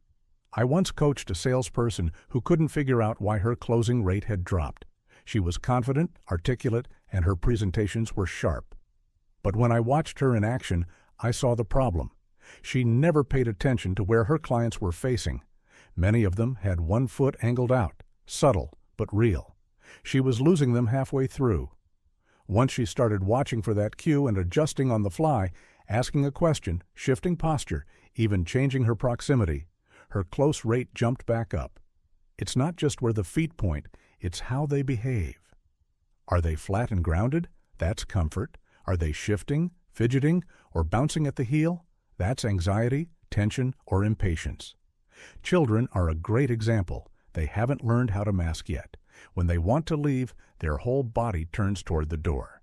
But the feet lead the way first. Adults do the same thing, only sneakier. You'll catch it at parties all the time. Someone nodding and smiling, saying they're having a great time, while their feet are practically halfway out the room. Truth lives in the toes. Confidence, fear, and fidgeting. Self. Soothing behaviors and anxiety tells anchored versus restless movement, how to use your own body language to influence. Written by Dex Harper. If posture is the billboard of confidence, fidgeting is its nervous footnote. The contrast between stillness and jittery movement speaks volumes, and you don't need a psychology degree to sense it. Ever been in a room with someone who's drumming their fingers, bouncing a leg, or scratching the same spot over and over like a broken record? You may not know why they're uneasy, but your brain has already filed them under something's off. The body doesn't just talk, it confesses. This section is about learning to read the difference between comfort and chaos. We'll dig into the quiet storm of fidgeting, uncover the purpose behind self-soothing movements, and show you how to not only detect anxiety in others, but control your own body language to command attention, respect, and trust, even when your stomach feels like it's doing cartwheels. Self-soothing behaviors and anxiety. Let's kick this off with a truth most people don't admit. Everyone self-soothes. The confident guy adjusting his watch before a meeting? That's self-soothing. The woman tapping her pen during a tense conversation? That's not rhythm, it's relief. We all have these micro-rituals we lean on when our nervous system kicks into high alert. And once you learn what to look for, spotting anxiety is like turning on a black light in a hotel room. Suddenly, everything glows. There are three main types of self-soothing tells: touch-based behaviors, rubbing the neck, stroking the arms, fiddling with jewelry or clothing. This is the body's way of mimicking the comfort of physical reassurance. Repetitive gestures, leg bouncing, nail biting, foot tapping. These release nervous energy, often unconsciously. Face-focused movements, covering the mouth, touching the nose, rubbing eyes. These are classic stress signals, often associated with discomfort or internal conflict. Let me tell you about a guy named Marcus. He was a talented sales rep, sharp mind, great pitch, but his close rate tanked during in-person meetings. His boss couldn't figure it out. The product was good, the price was right, and yet clients hesitated. I watched Marcus during one of these meetings and saw it instantly. Every time the conversation turned to pricing, Marcus's hand went to his neck. He rubbed the same spot just below his jaw like he was trying to erase the numbers from his own brain. His body was leaking anxiety, and the clients felt it, even if they couldn't explain it. They just felt something wasn't confident about the offer. After a few sessions of awareness training, Marcus learned to plant his hands on the table instead. The gesture was deliberate, solid, and most importantly, anchored, which brings us to the next point. Anchored versus restless movement. When we talk about anchored movement, we're referring to body language that's grounded, calm, and deliberate. Anchored people don't twitch. They don't wring their hands or shift their weight every 5 seconds. They own the space they occupy, like an anchor owns its spot on the sea floor. Now let's compare that to restless movement, which is like watching a caged bird. Unconscious pacing, bouncing, tapping, weight shifting. It's all the body trying to get out. The subconscious is screaming, "Danger! I'm not safe here." This doesn't mean that stillness equals confidence in every case, but it does mean that the more intentional the movement, the more power it carries. Anchored body language is what we associate with leaders, experts, and people we trust. Think about how a calm surgeon moves during an operation. Every gesture has a purpose. Now imagine that same surgeon twitching, wringing their gloves, or shifting nervously. Trust? Gone. It's the same in social and professional settings. I once observed two job candidates during a final interview round. One leaned slightly forward, hands lightly folded on the table, feet planted. The other? Constant shoulder twitches, rubbing the thighs, adjusting his sleeves like they were alive. Both were qualified, but only one looked ready. Guess who got the offer? To master the art of body language, you need to shift from reactive to intentional. Reactivity looks like nervous energy leaking from your hands and legs. Intention looks like choosing stillness, even when your heart's sprinting. How to use your own body language to influence. Here's the real magic. Once you learn how to read body language, you can learn to use it. Influence isn't just about charisma. It's about mastering the silent cues that tell people you're confident, safe, and in control. Let's start with posture. The moment you walk into a room, your spine is talking. Straight but not stiff, shoulders relaxed but open, chest slightly forward. This isn't peacocking, it's permission. You're saying, I belong here, and I bring value. That message travels faster than any business card. Next, control your hands. Fidgeting kills authority. If you don't know what to do with your hands, anchor them. Touch your fingertips together in a steeple, rest them gently on a surface, or hold a pen if you must. But don't let them wander. Fidgeting signals insecurity, even if your words don't. Feet matter too. Want to build instant trust in a one-on-one? Point your feet toward the person. Want to subtly freeze someone out? Angle them away, just slightly. These cues are subconscious, but powerful. Let me show you how this plays out in real life. I once coached a woman named Jenna who was preparing for a TED-style talk. Her content was solid, but during her practice run, she kept pacing in tight little circles, like a fish in a bowl. The words were powerful, but her feet screamed, "Get me out of here." We worked on anchoring. I gave her designated points of power on the stage. Instead of pacing, she would walk with intention, stop, plant, deliver a message, then move, stop, deliver again. The result? Night and day. The room leaned in. Her posture sold her authority before she even hit her second paragraph. And the feedback afterward? You looked like you owned the stage. That's what anchored movement does. Territoriality and the comfort zone. If the body is a billboard, then space is the billboard spotlight.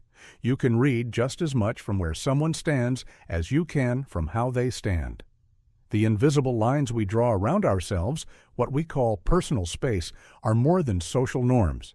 They're ancient primal defense mechanisms hardwired into our brains. And when someone crosses those lines, the body reacts before the mind even catches up. Think about the last time someone stood just a bit too close. Maybe it was in a coffee line or during a conversation at a party.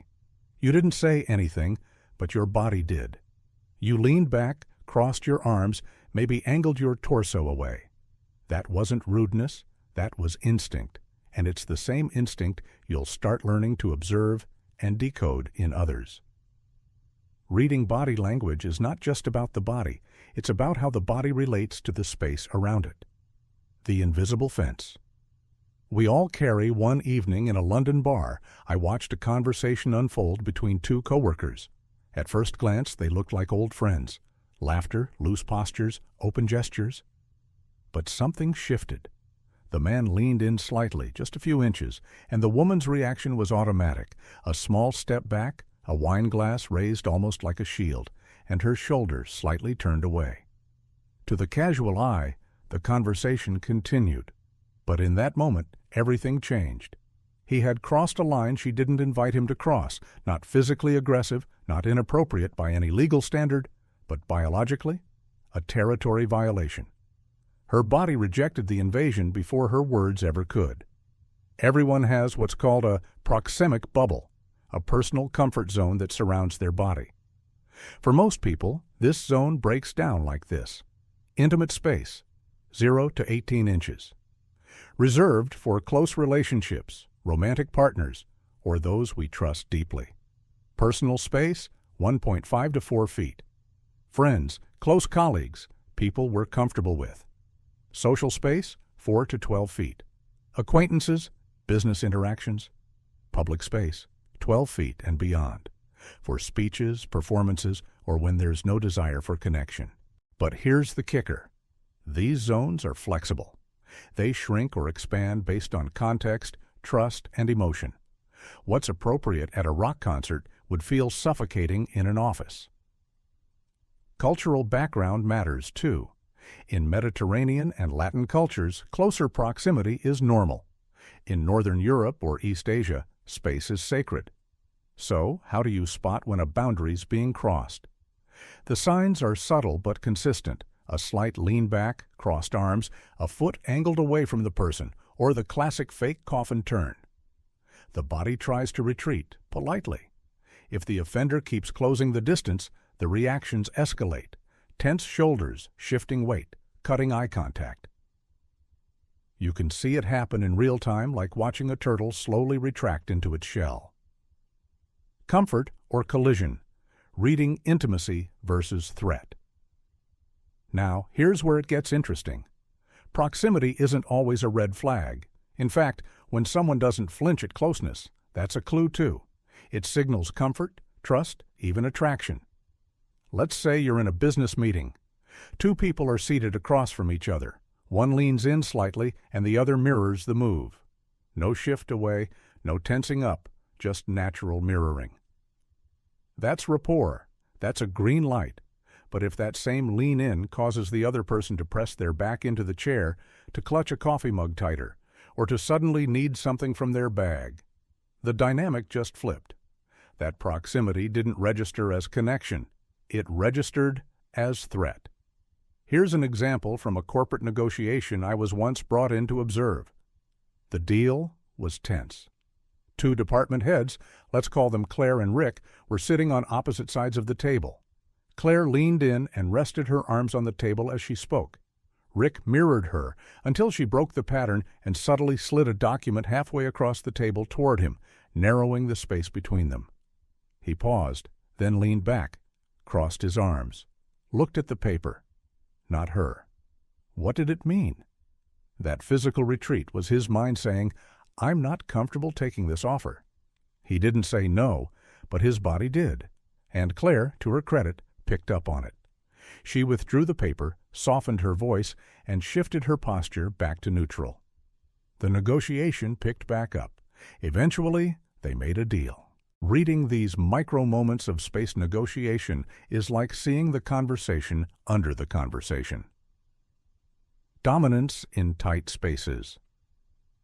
There's another layer to this, how we compete for space, especially in crowded environments.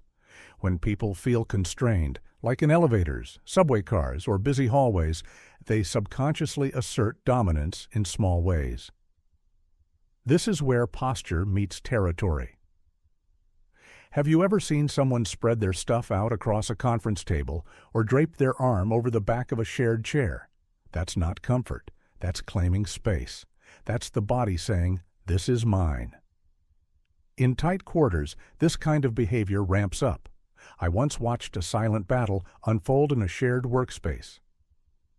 Two designers, Jack and Renee, both arrived early and wanted the prime window desk. Jack sat first. Renee, instead of confronting him, set her coffee mug down at the far end of the desk, then spread out a massive stack of design mock-ups right beside him. Jack didn't move, so she adjusted her chair just slightly, angled toward him, not hostile, but definitely edging in. It was a polite territorial push. Jack's reaction?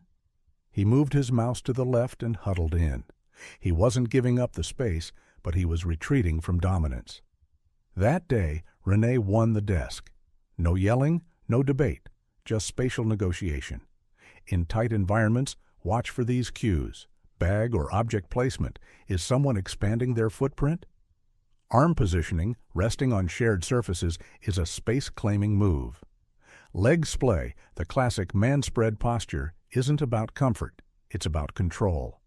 Eye contact plus space. If someone invades space and holds strong eye contact, it's usually a power move. And here's the practical application. You can use this awareness to diffuse tension or assert influence without ever raising your voice. Feeling someone crowd you during a conversation? Step back and open your arms slightly. This signals you're too close without confrontation. Want to assert subtle authority in a group setting? Take a beat before sitting. Choose the chair with the most space and spread out just enough to say, "I'm here to lead." Just don't overdo it. Confidence is subtle. Over-assertion reads as insecurity wearing a loud costume. Chapter 5. Hands, Gestures, and Hidden Intentions. The hands as thought. Amplifiers open palms versus clenched fists, subtle signals of reassurance and control. Fingers, that point to the truth. The face may lie, the voice may charm, but the hands, those twitchy little translators of the mind, always whisper the truth. They're the traders of the body, the tattletales. Because while people work hard to train their facial expressions and posture, hands are harder to micromanage. They're emotional accelerators, often acting before the brain hits the brakes. And once you learn how to read them, you'll see intentions spill out before a word is spoken. Let's dive into the most underrated mind-reading tool of them all, the hands. Open palms versus clenched fists. The openness signal back in ancient times, before HR departments, espresso machines, and Bluetooth earbuds, showing your palms meant one thing: I'm not a threat. It's biology's version of, hey, no weapons here. That instinct hasn't left us. In fact, it's alive and well in your boardrooms, breakups, and blind dates. Think about how people gesture when they're being honest. More often than not, their palms face up or out. It's a gesture of openness, of laying your cards on the table. Literally. Politicians know this trick. So do con artists. But for most people, it's unconscious. You don't decide to flash your palms when you're feeling truthful. Your body just does it. Contrast that with the clenched fist, or its subtler cousin, the partially closed hand. It's tension, it's containment. It's a physical sign that the person is holding something in, whether that's stress, anger, or a truth they don't want to say. I once consulted on a fraud case where the subject passed every question with a smile, but every time he answered about a particular transaction, his fingers curled inward and locked against his thigh. The auditors missed it. I didn't. Weeks later, the truth surfaced, and it matched the fists. Here's a fun experiment. Next time someone is defending themselves during a disagreement, glance down. Are their hands open, facing you, or curled into their lap, gripping the edge of a chair? That subtle flex says more than any carefully chosen words. Subtle signals of reassurance and control. Now, let's get more surgical. Have you ever seen someone lightly rub their palms together when talking? Or stroke their own arm, play with a ring, or tap their fingers in rhythm? These aren't just nervous tics. They're called self-soothing behaviors, subconscious attempts to regain emotional equilibrium when something feels uncertain or uncomfortable. When someone runs their hand across the back of their neck during a tough question, they're literally trying to cool themselves off. When they rub their thumb over their knuckles during an intense conversation, they're grounding themselves. The body is creating a comfort loop, and once you start spotting these movements, you'll never unsee them. But self-soothing isn't just about anxiety. It's also about control. High-powered negotiators and leaders often use slow, deliberate hand movements to ground the space they're in. Think about how a CEO might press their palms on a table before delivering a point. It's not random. It's dominance mixed with control, what we call anchoring.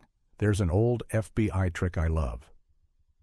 When someone's hands are perfectly still, clasped together, unmoving, during a conversation, it often means they're carefully managing what they say. But the moment they start rubbing their hands together or fidgeting, they're either excited or anxious. Either way, you're close to hitting a nerve. Time to lean in. I once watched an entrepreneur pitch to investors. He was calm, composed, using open gestures, until someone asked about the projected burn rate.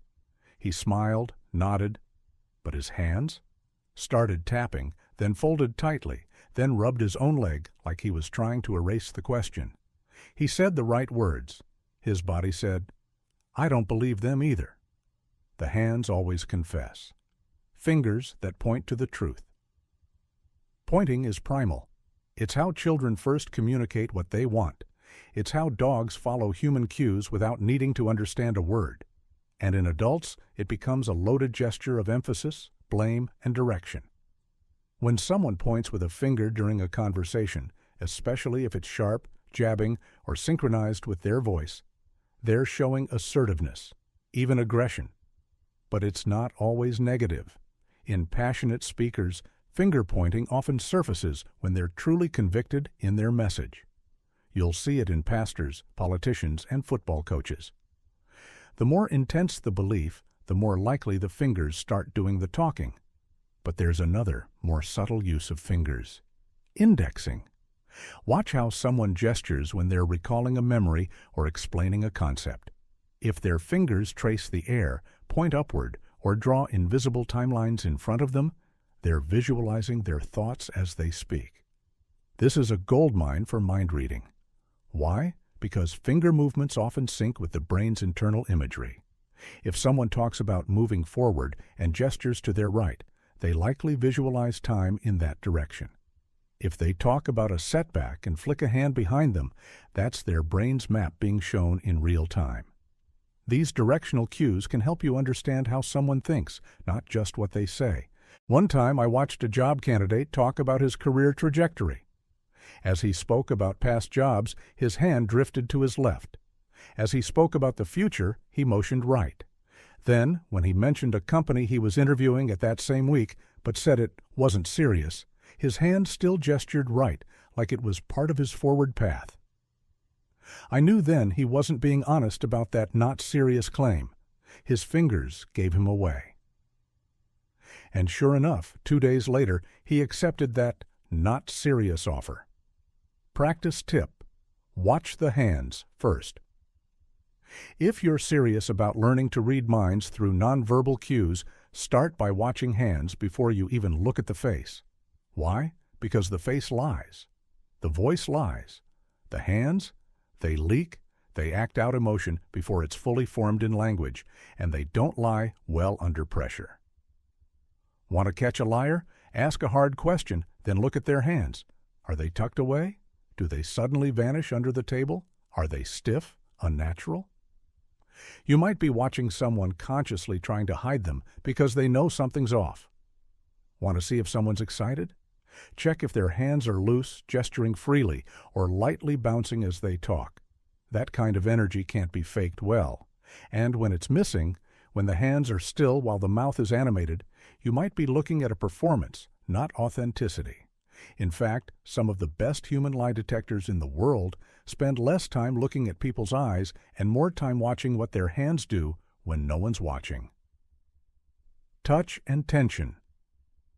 What touch means in different contexts. When hands on the face, signal trouble gestural deception, overcompensation and overacting touch is the most ancient form of communication. Long before we spoke, we reached out. A hand on the shoulder, a brush of fingers, a self-soothing pat. Touch is a primal language. But in the world of nonverbal intelligence, touch is more than just a connection between people. It's a tension gauge, a highlighter, a lie detector in disguise. The way people use their hands on themselves, on others, or in space speaks volumes about what's happening beneath the skin. Let's get into the meaning behind touch and how reading it can give you front row seats to someone's emotional truth. What touch means? In different contexts. A handshake can be a greeting, a dominance move, or a limp apology wrapped in skin. A hug might be warm reassurance or a performance for onlookers. The key? Context. Imagine you're watching two coworkers. One claps the other on the back during a meeting. On paper, it's a friendly gesture. But look again. Is the hand firm and quick, like a pat from a coach? Or does it linger, fingers digging in, pulling the other person slightly off balance? That's no longer just a friendly touch. It's a subtle assertion of control. The body speaks power, and touch delivers it. Touch is situational. In a hospital, a hand squeeze can calm. In a courtroom, it can intimidate. On a date, the briefest graze of fingers can ignite a spark or reveal discomfort if the touch is quickly pulled away. The timing, pressure, and placement of touch reveal more than the act itself. I once observed a team leader in a negotiation. He kept lightly tapping the arm of the person seated next to him every time a counterpoint was raised. At first, it seemed casual, but as the conversation progressed, the touches grew firmer, more frequent. The message wasn't just, "I'm with you," it was, "Stay in line." The room didn't catch it. His partner's body did. He started inching away, creating microdistance. That's tension talking through touch. If you want to read people without them knowing, stop waiting for words. Start watching when they reach out. Ask, why that touch? Why now? What didn't they say with their mouth that their hand just shouted across the room? When hands on the face signal, trouble now, we move to one of the most telling areas for subconscious touch, the face. When hands drift toward the face, rubbing the nose, touching the mouth, scratching the eyebrow, something's up. These aren't idle habits, they're leakage. Your brain feels a conflict or stress, and it tries to cope by directing the hands to the source of discomfort, the face. It's called displacement behavior. Remember, the face is the mask. It's where people hide their emotions. But the hands, they're the backstage crew trying to fix what the mask can't hold. Let's break it down. Mouth touching. This is classic suppression behavior. When someone suddenly touches or covers their mouth mid-sentence, especially after speaking a loaded sentence, they're subconsciously trying to hold back what they just said, or wish they hadn't said it at all. Think of it like the brain saying, "Oops," and the hand trying to rewind the tape. Nose rubbing or itching. This can signal discomfort, stress, or even deception. There's actual science behind it. Stress increases blood flow in the capillaries of the nose, causing tingling. That's why people often scratch it mid-lie. It's not always deception, but when it spikes in context, it's a red flag. Eye rubbing or shielding. When someone puts a hand to their eye or temple, they're often trying to block something they don't want to see or confront. It's emotional avoidance, not optical fatigue. Picture this. You're in a one-on-one interview. You ask a direct question. Nothing hostile, just pointed. The other person starts rubbing their eyebrow while answering. It's subtle, barely noticeable. But they didn't touch their face for the last 10 minutes. Why now? That hand is a flag. Something about that question hit a nerve. Facial touches often signal inner conflict, especially if they appear suddenly, break the person's baseline behavior, or show up repeatedly in a particular topic. Your job as a reader is to spot that shift and lean into it, not aggressively, but curiously. You're chasing the story under the surface. Gestural deception, overcompensation, and overacting. Here's where it gets tricky. The most dangerous lies aren't the ones whispered under breath. They're the ones performed. And performers love gestures. Big, exaggerated, overacted gestures. When people are telling the truth, their hand movements tend to flow naturally. There's rhythm, congruence, and synchronicity between words and gestures. But when someone's lying, or trying too hard to appear honest, their gestures often become overly deliberate. Like an actor reading lines, they're trying to look like they believe it. One red flag is gesture inflation. For example, someone who usually talks with calm, limited movements suddenly starts gesturing with wide, emphatic hand sweeps. They're dramatizing their honesty. Another tell? Mistimed gestures. Watch for when someone nods before they speak, but suddenly starts nodding after they speak, as if adding the gesture as an afterthought. The brain usually synchronizes speech and movement. When someone fakes it, the sync breaks. Let's take a real-world moment. A public figure is accused of wrongdoing. In their press statement, they say, "I have nothing to hide," while placing a hand on their chest and dramatically spreading their other hand in a "see, I'm open" pose. It looks sincere, if you don't know better. But if they've never gestured that way before, and the gestures seem theatrical or delayed, you're likely watching a performance, not authenticity. The key is congruence. Do the gestures match the words? Do they appear spontaneously or feel inserted? Is this how the person normally moves, or are they now starring in their own internal movie? Remember, most people aren't trained liars. When they try to deceive, they overcompensate. They try to control the narrative through their body. Your job is to spot the cracks in the choreography. One executive I studied had a pattern. Whenever he was cornered during a meeting and had to bluff his way out, he'd lean back, flash a wide smile, and throw his hands open dramatically. It looked like confidence, but it was really a panic move, a performance to distract from the lack of a real answer. Those gestures didn't match his usual calm, contained baseline. The body can lie, but it can't lie well when it's nervous. Hands, gestures, and hidden intentions, handshake psychology, the firmness factor and status directional handshakes and hidden power plays, the two-handed shake and intention. Reading. The handshake. It's the first move in a game that starts long before the conversation does. It's a micro-ritual, a quiet battle of wills, and an invitation, or a warning, all wrapped in skin and seconds. It's fascinating how something so basic can say so much. Yet most people never truly see a handshake. They feel it, return it, and move on, oblivious to the small war of psychology that just played out in their palms. Let me pull you into a moment. I was shadowing a corporate deal-making session once, the kind where the ink isn't dry until 3 people smile and 1 person loses. The 2 top negotiators met in the conference room. David, tall, sharp suit, the kind of man who speaks with pauses because he's used to people waiting. And then there was Cole, softer in tone, but calculating behind his glasses. They approached each other. Handshake time.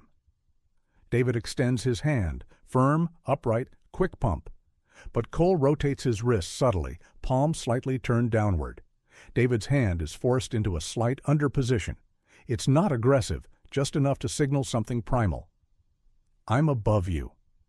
The meeting hadn't even started, and the psychological high ground was already being contested. That's the game you're stepping into every time you shake someone's hand.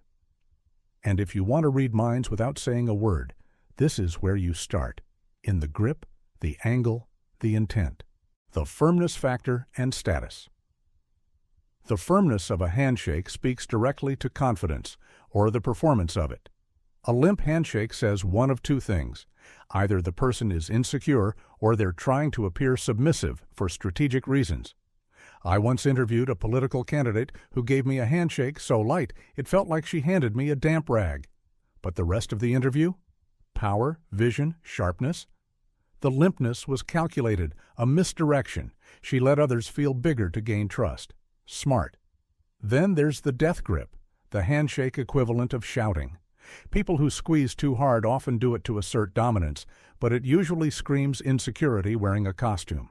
A strong grip is fine, expected even, but the crushing grip is less about confidence and more about fear of being seen as weak. The sweet spot? Controlled strength. Not too tight, not too soft. Confident, but not compensating. People who are truly comfortable with themselves tend to land here. Their grip doesn't overpromise, and it doesn't apologize. If you're watching someone interact at a networking event or across interviews, don't just look at how they shake hands, watch how their grip changes with different people. A firm shake with a peer, but a limp one with a superior? That's someone playing power games in silence. A handshake is emotional code. Decoding it starts with the tension in the tendons, directional handshakes, and hidden power. Plays. A lot of people don't realize that the angle of a handshake can tell you who's trying to dominate the conversation before it even begins. If one person's palm is on top, facing downward, they're often trying to assert control. It's a dominance play that looks innocent, but your subconscious reads it fast. I'm in charge. Conversely, if the palm faces up, it's a more submissive or yielding posture. The trick here is the subtlety. Most of these gestures aren't cartoonish. They're performed within fractions of degrees. I once watched a CEO greet a room of new employees. His handshake style, always a slight downward tilt. His palm met theirs just a little above the horizontal axis. It didn't look aggressive, but it sent a signal. I lead, you follow. Every handshake was a silent contract. Interestingly, when someone turns their hand sideways, meeting palm to palm perfectly, they're signaling equality. That's rare in environments built on hierarchy, but when it happens, especially in competitive spaces, it tells you this person isn't playing power games, or they're confident enough not to need them. Now flip the script. Let's say you're watching two political candidates debate backstage before going live. One reaches out first, tilts his palm down slightly, guiding the other into an underhand grip. If the second candidate lets that happen, it's symbolic, a micro-defeat. But if they subtly counter-tilt to balance the grip, they're refusing to yield. The battle begins before the words do. Direction is power in motion. Always watch the wrists. They're speaking volumes, even when the voice is silent. The two-handed shake and intention. Reading. Now we enter the world of the two-handed shake, sometimes called the politician's handshake. This is when someone uses both hands, one for the shake and the other to clasp your hand, wrist, forearm, or even shoulder. It looks warm, it feels sincere. But the second hand is never just decoration, it's strategy. There are a few ways this plays out. When the second hand covers yours like a blanket, palm on top, it's often a signal of overfamiliarity or manipulation. The person is trying to fast-track trust.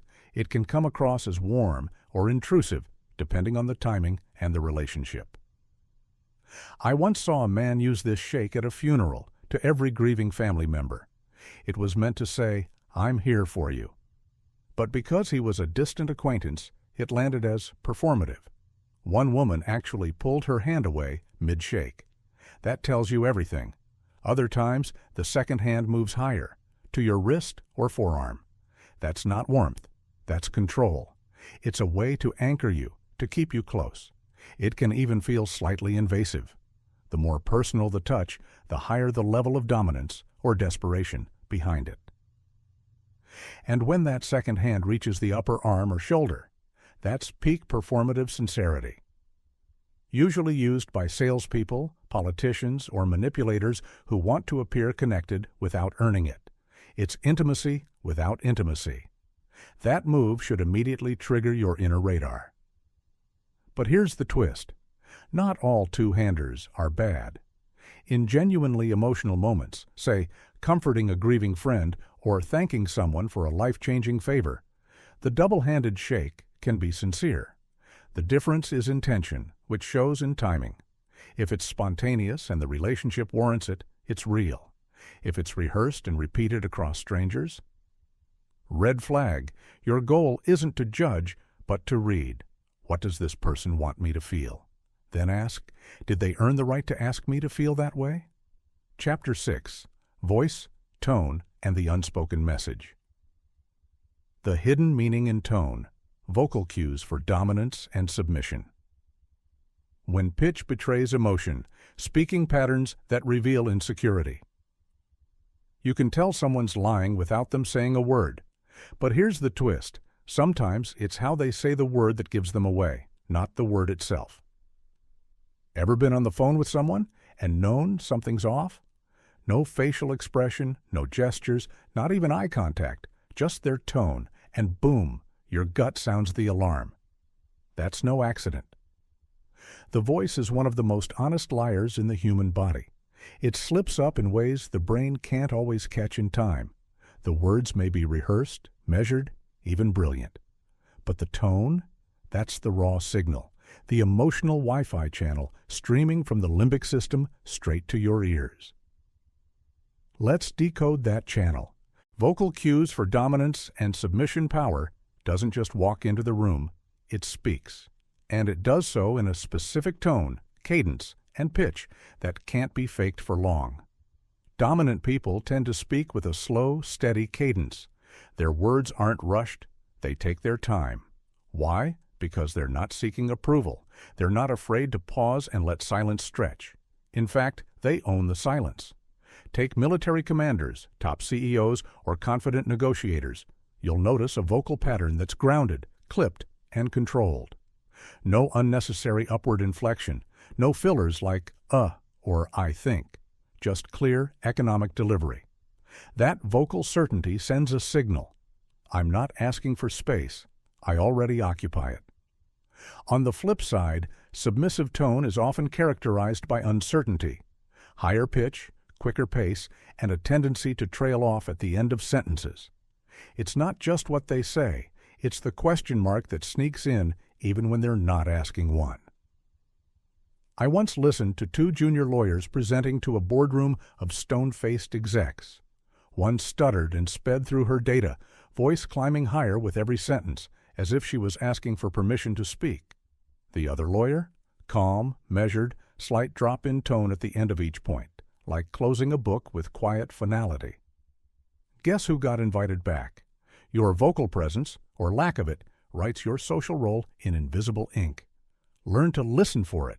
You'll start hearing power dynamics play out before a single idea has even landed. When pitch betrays emotion. Here's something your voice doesn't want you to know. It panics under pressure. Pitch is often the first thing to go when someone's emotional mask slips. Think about the last time someone got caught in a lie or felt cornered in a conversation. Their voice didn't just shake, it shot up a few notes, maybe even cracked slightly. That wasn't just stress, that was the limbic system hijacking the vocal cords. When people are nervous, their throat tightens. This makes the pitch rise, especially at the start of sentences. And here's the thing, they might not even be aware of it. But your subconscious?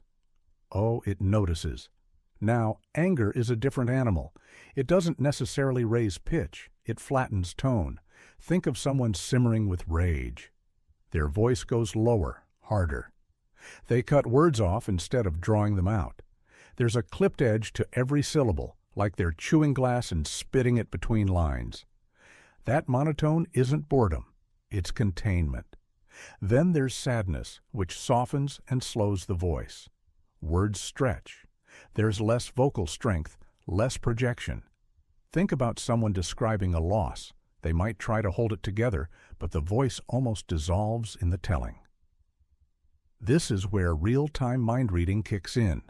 Forget the content of the story. Focus on the pitch, the rhythm, the musicality of what you're hearing. Changes in pitch mid-sentence? That's emotional leakage. A shaky opening? Anxiety? Sudden drop in volume? Shame? High pitch sustained too long? Fear wearing confidence like a hoodie 2 sizes too big? The human voice is a sonar pulse. Emotions distort it. You just need to learn how to hear those ripples. Speaking patterns that reveal. Insecurity confidence is less about volume and more about control. And when control breaks down, insecurity spills into every syllable. Listen closely next time someone's trying to impress a room.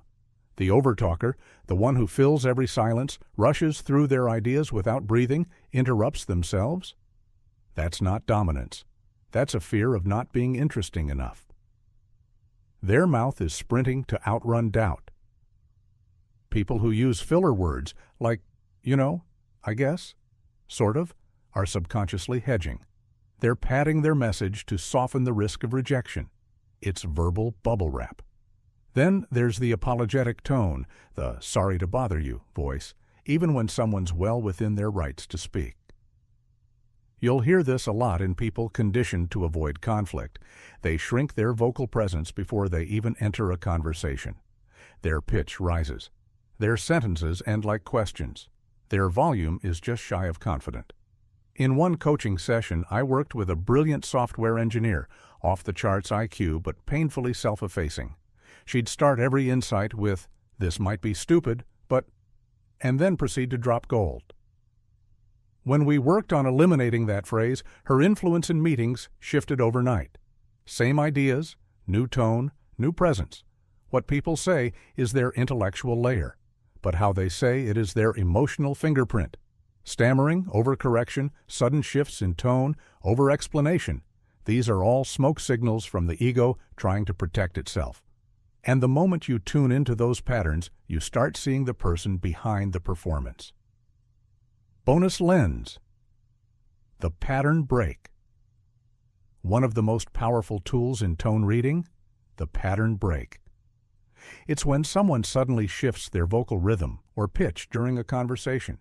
Imagine someone speaking confidently and clearly, and then, when a sensitive topic comes up, their voice falters, slows, drops. That's not random. That's the moment you just hit something real. The reverse is true too. If someone's been quiet and monotone but suddenly speeds up, pitches higher, or becomes overly animated about a certain detail, pay attention. That spike could be masking discomfort or signaling a pivot point in what they're hiding. Train your ear for the change, not just the sound. Voice, tone, and the unspoken message. Silence isn't the absence of communication. It is communication. In fact, in the world of nonverbal intelligence, silence can scream louder than words ever will. It's not the blank space between thoughts. It's the highlighter, the tension before a reveal, the clue people leave behind when their mouth shuts down but their mind keeps racing. We've all felt it. That pause just before someone answers a loaded question. The strange stillness after a joke that didn't land, or that moment when someone says nothing at all, and somehow you know exactly what they're thinking. Let's break down the mechanics of silence, the kind of silence that speaks louder than the spoken word. Why hesitations are loud in mental volume. Imagine you're playing poker. A player places a bet, and someone across the table hesitates, not for drama, not for show, but because they're caught between truth and bluff. That pause, that half-second stutter before action, it's a megaphone for their internal state. When someone hesitates, it's because there's a war happening between thought and action. Their brain is buffering, running through options, deciding between honesty and concealment, fear and courage, diplomacy and aggression. That space between stimulus and response is where the real story brews. A hesitation right after a direct question is often a red flag. Let's say you ask someone, "Did you take care of it?" And there's a noticeable beat before they say, "Yeah, of course." That pause, especially if paired with a subtle shift in posture or micro-expression, often signals a lie, a half-truth, or at least some serious internal conflict. The same goes for hesitation before a compliment, before a denial, or before agreement. These mental pauses reveal what people really feel before they regain composure and respond with what they want to say. If words are the performance, hesitation is the backstage noise. It's messy, it's honest, and it's gold. The power of the pregnant pause. If hesitation leaks, a pause, a deliberate, loaded silence, commands. This is the pregnant pause. It's not awkward, it's calculated, and when used with intention, it shifts power instantly. Watch any skilled speaker, negotiator, or interrogator. They know that silence isn't weakness, it's a spotlight. A well-placed pause forces the other person to feel. It invites reflection, creates tension, and often triggers confession.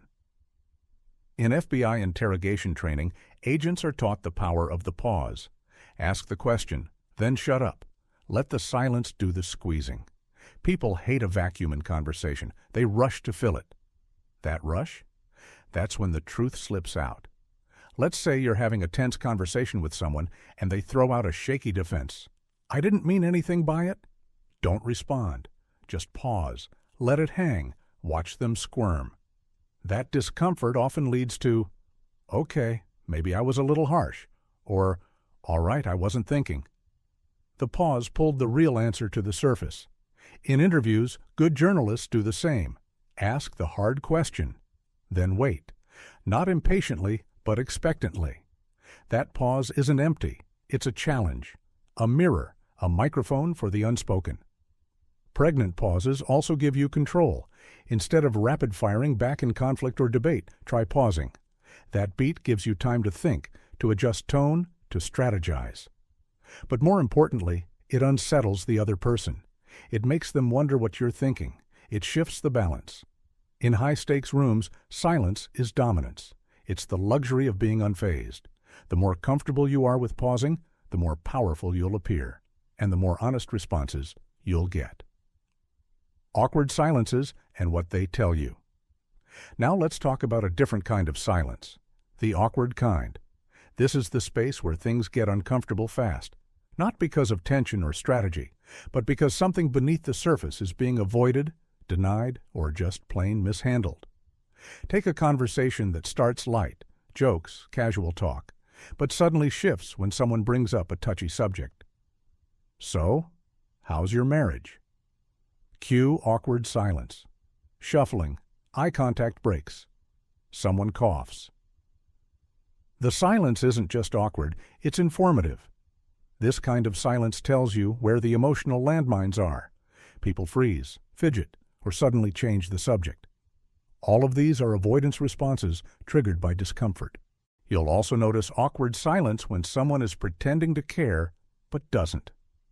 Wow, that's really interesting. Pause, blank eyes, forced smile.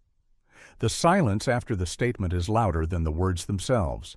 It says, "I don't know what to say because I don't really care."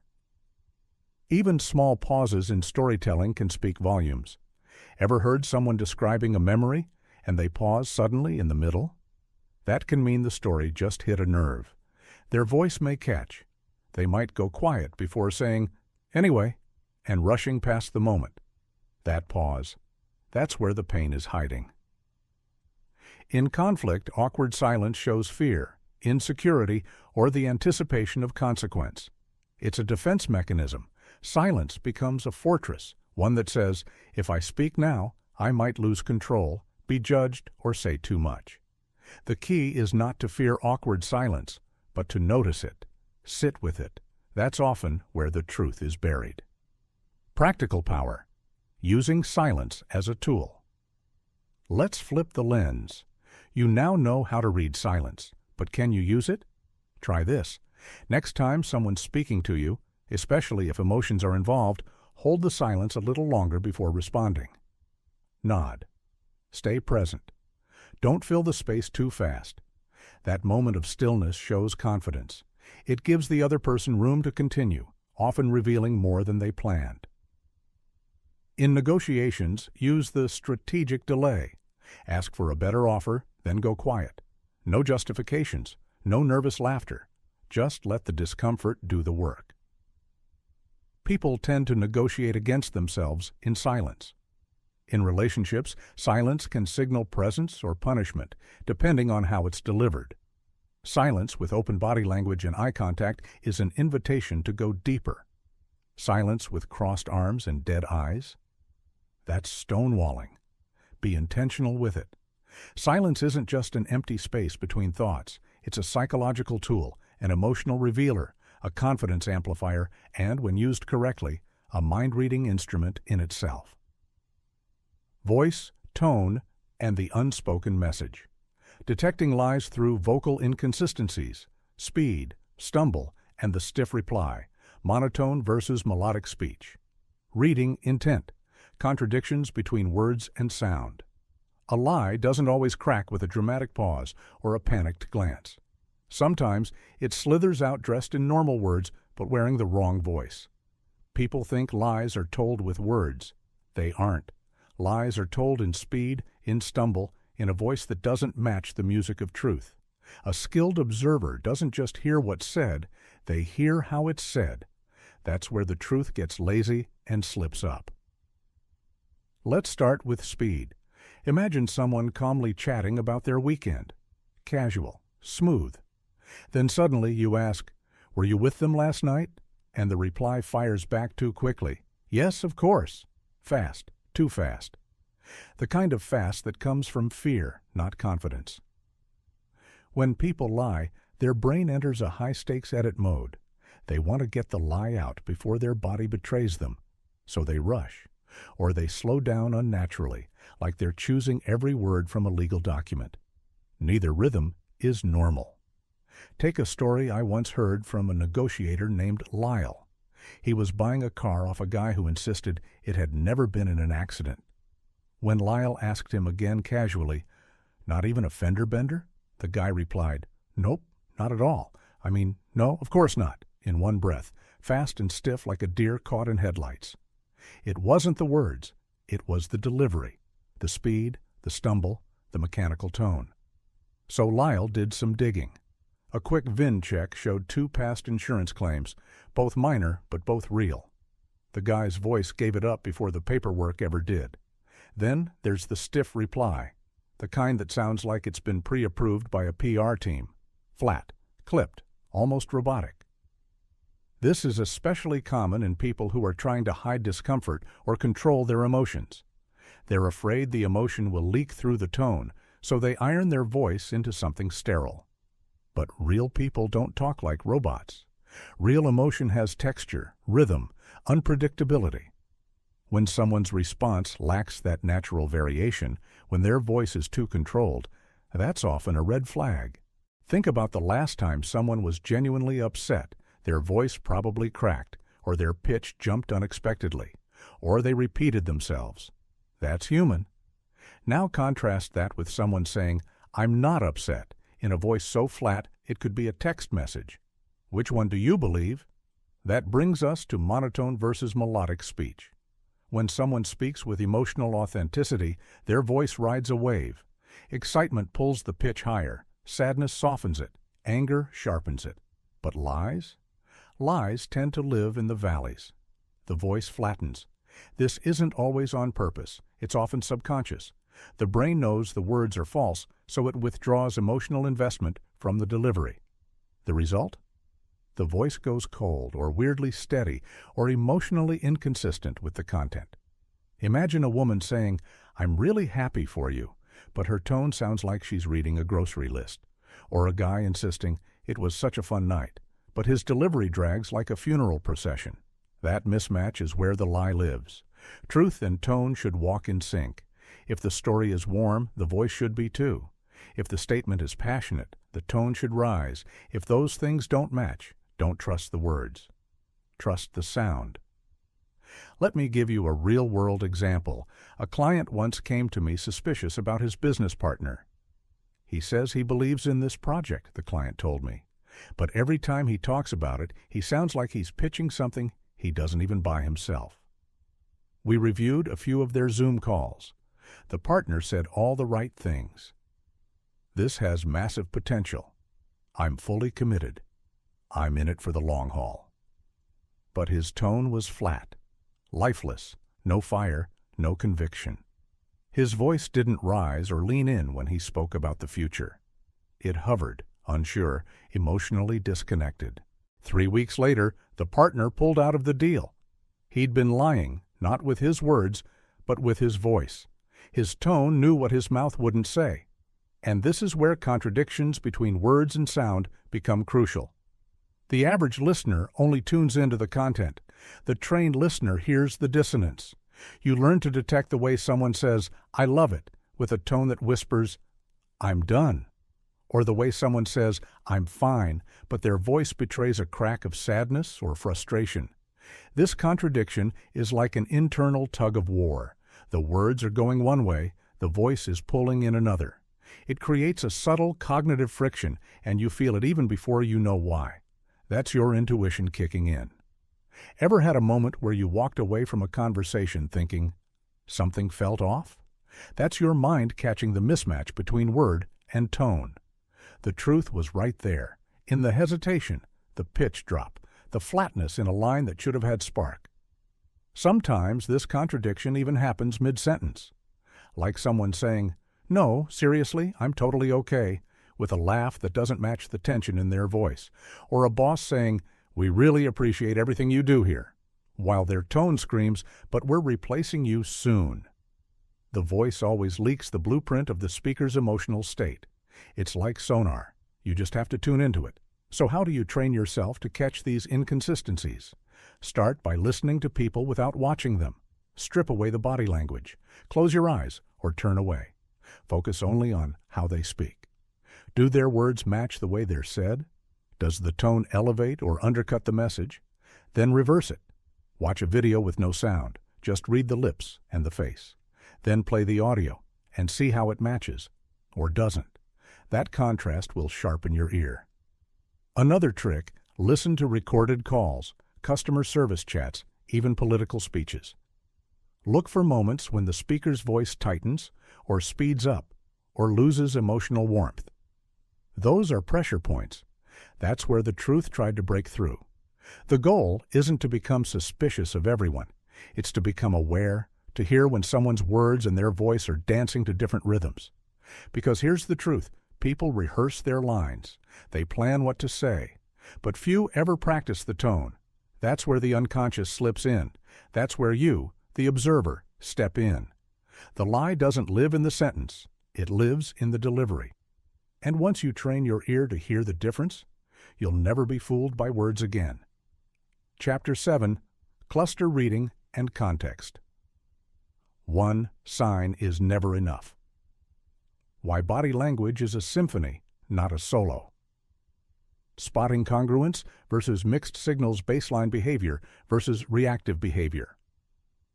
If you try to read a person's mind by focusing on just one gesture, one expression, or one vocal hiccup, you're going to get it wrong. Every time. Body language isn't a solo performance. It's an orchestra. A full-blown emotional symphony made up of subtle, overlapping movements that together tell the real story. One violin doesn't make the music. One eyebrow doesn't make the truth.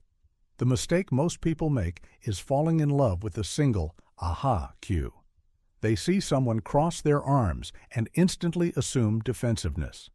Or they notice a downward glance and shout, "Guilt," internally, like some amateur detective with a magnifying glass and no training. But humans are more complex than a single twitch. We are constantly adjusting, fidgeting, shifting. Sometimes crossed arms mean I'm cold, not I'm angry. Sometimes silence is thinking, not hiding. That's where cluster reading comes in, the art of looking for groups of signals that confirm or contradict each other. Let me paint you a picture. You're in a meeting. Melissa, one of your teammates, just got asked about a delayed report. She smiles thinly, nods, says, "I've got it under control." Seems reasonable, but if you zoom out and observe the full cluster, you see she's hugging her notebook to her chest, her legs are crossed tightly, and her foot is bouncing under the table like a jackhammer. That's not control. That's a hostage situation. See, her words say, "Relax." Her body screams, "I'm not okay." The human body leaks truth in clusters, like when multiple cues stack together and begin to form a pattern. Her stiff smile, plus her defensive posture, plus her self-soothing foot movement, that's a cluster. That's where meaning lives. Now let's talk congruence versus mixed signals, or as I like to call it, emotional harmony versus internal chaos. Congruence is when the words, the tone, the expression, and the movement all sing the same song. "I'm thrilled to be here," said with a bright voice, open body, forward lean, and warm smile. Believable. It all aligns. That's congruence. But when someone says, "Yeah, I'm happy for you," while looking down, exhaling sharply, and faking a smile so hard their face looks like it's on a delay, that's emotional dissonance. That's a mixed signal. The body isn't backing up the message, it's undercutting it. A great way to spot this is to check what I call the triangle of truth: eyes, mouth, and hands. If someone's smiling but their eyes aren't involved, or their hands are stiff, or they suddenly tuck them under the table, take a beat. The expression is wearing a mask. Something underneath it is misaligned. Story time. A friend of mine, Jordan, was interviewing someone for a high-trust sales role. On paper, the candidate was perfect, stellar resume, killer numbers, glowing references. During the interview, he was articulate, confident, and delivered textbook answers. But something didn't feel right. Jordan couldn't put his finger on it until he reviewed the meeting footage. He noticed that every time the candidate said, "I care about building relationships," his body would slightly recoil, eyes would dart right, and his voice would flatten. It wasn't just a moment. It was a pattern, a cluster, over and over again. Jordan passed on him. 2 months later, the guy was fired from another firm for lying about client retention. The body always knew. And that leads us to one of the most overlooked secrets in nonverbal decoding: baseline behavior versus reactive behavior. Baseline is how someone behaves when they're relaxed, neutral, unprovoked. It's their default setting. You have to observe it before you can accurately read deviations. Let's say you're getting to know someone. We'll call him Luke. When Luke talks about sports, he's animated, using his hands, voice rising and falling, smiling easily. That's baseline Luke. Now suddenly he's talking about a failed business venture. You ask a simple follow-up question, and Luke clams up. He looks away. His voice drops an octave, and his shoulders hunch slightly. The difference between sports Luke and business Luke tells you everything. Without that baseline, you might misread Luke's quiet tone as just his personality. But now you know he can be expressive. So when that energy disappears, that is the signal. That's the reactive behavior. That's where the truth gets interesting. Think of baseline like a map of normal. Deviations are the red flags waving from that map. And not all deviations are negative. They simply mean something changed. It could be discomfort. It could be excitement. It could be fear. Your job isn't to guess wildly. It's to observe calmly and let clusters confirm your hunches. In one corporate workshop, I trained a group of managers on this exact principle. One woman, Claire, used it brilliantly. She had a teammate who always spoke up in meetings, assertive, direct, playful. That was his baseline. But during one meeting, when a new VP was in the room, he went quiet. His hands stayed in his lap. He didn't make eye contact. And when asked for input, he gave short, bland answers. Claire didn't call him out or corner him later. Instead, she pulled him aside and said, "You seemed off today. Is there something about the new leadership that's bothering you?" Turns out, the new VP had previously worked at a firm where her teammate had applied and been rejected. He was embarrassed and insecure. Claire wouldn't have known that if she didn't recognize the deviation from his baseline. That's the power of observation, not assumption. So here's the practical advice. Don't hunt for tells. Watch for patterns. Don't react to one arm cross or one pause. Zoom out. Watch the tempo, the tone, the tension, the trajectory. A single gesture is just a moment. A cluster is a message. Let the person show you who they are when relaxed. That's their emotional fingerprint. Only once you know it can you truly read when something is off. And finally, trust your instincts, but verify with clusters. If something feels off, that's your brain picking up a micro mismatch. Follow the thread. Look for supporting signals. Build the case, like a silent detective with a front row seat to someone's mind. Reading people isn't about catching lies or being clever. It's about understanding the full song, not just the one note that seemed off-key. It's not a solo. It's a symphony. Learn to listen. Environmental influence on signals. When it comes to reading people's body language, the environment around them can be just as important as the person themselves. The context, the where and when of the interaction plays a massive role in interpreting nonverbal signals. If you're just tuning into someone's body language without taking in their environment, you're missing half the conversation. Just like a word in isolation can be misleading, so too can a gesture or expression without understanding the setting it happens in. Imagine you're walking into a job interview. You're feeling confident, dressed to impress, and mentally prepared. Your interviewer, however, has been running back-to-back interviews all morning. They've had little to no break and are visibly tired. Now, when they shake your hand, their grip is firm, but they have a slight frown, one that could be misinterpreted as discomfort or disinterest.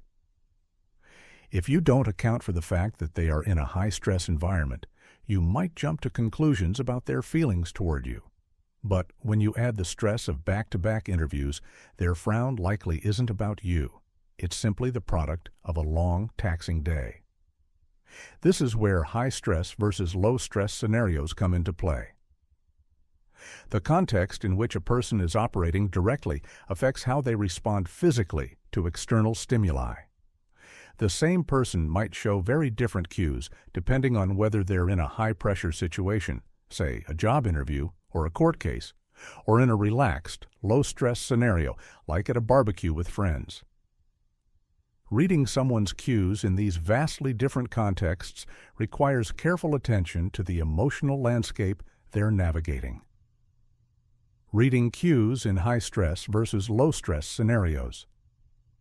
When we're in a high-stress environment, our body language often becomes more rigid, defensive, and reactive. Stress elevates our adrenaline levels and creates physical reactions, such as shallow breathing, clenched jaws, or rapid blinking. These are not personal tells, but rather reactions to a high-stakes situation. So, while someone might normally sit back comfortably with their arms relaxed in a low-stress environment in a stressful setting, they might cross their arms, lean forward, or even engage in subconscious fidgeting, small signs of discomfort. But if you read only these isolated cues, you might jump to conclusions that they're being hostile or closed off.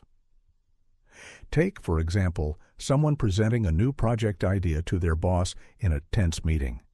They might avoid eye contact, fidget with their pen, or speak in a faster rhythm. These behaviors aren't necessarily signs of dishonesty or nervousness about the content. They could be the result of the pressure of presenting to someone with a higher status in a formal setting. When you understand that stress can distort body language, you realize that these signs are often less about the person and more about the situation. In low-stress environments, however, people's gestures tend to flow more naturally. Posture is more open, movement is fluid, and there's usually less self-consciousness. If someone crosses their arms in a casual setting, it may simply be a sign that they're comfortable, relaxed, and not feeling defensive. When someone is truly at ease, their body language tends to be more expansive. Pay attention to how someone's body unfolds when they're relaxed, wide stance, open arms, or even a soft and frequent smile. These signals are more accurate indicators of how comfortable a person is with their surroundings and the people around them. To interpret these signals correctly, you must be aware of the context in which they appear. High-stress situations can make it harder to get a true read on someone. When you understand the nature of the stress or pressure they're under, it becomes easier to distinguish between personal behaviors and stress responses. Adapting to cultural and situational norms. Another essential aspect of context is culture. The same gesture can mean vastly different things across cultures, and this is especially important when interpreting body language. In Western cultures, for example, direct eye contact is often associated with confidence and trustworthiness. But in many Asian cultures, prolonged eye contact can be seen as confrontational or rude.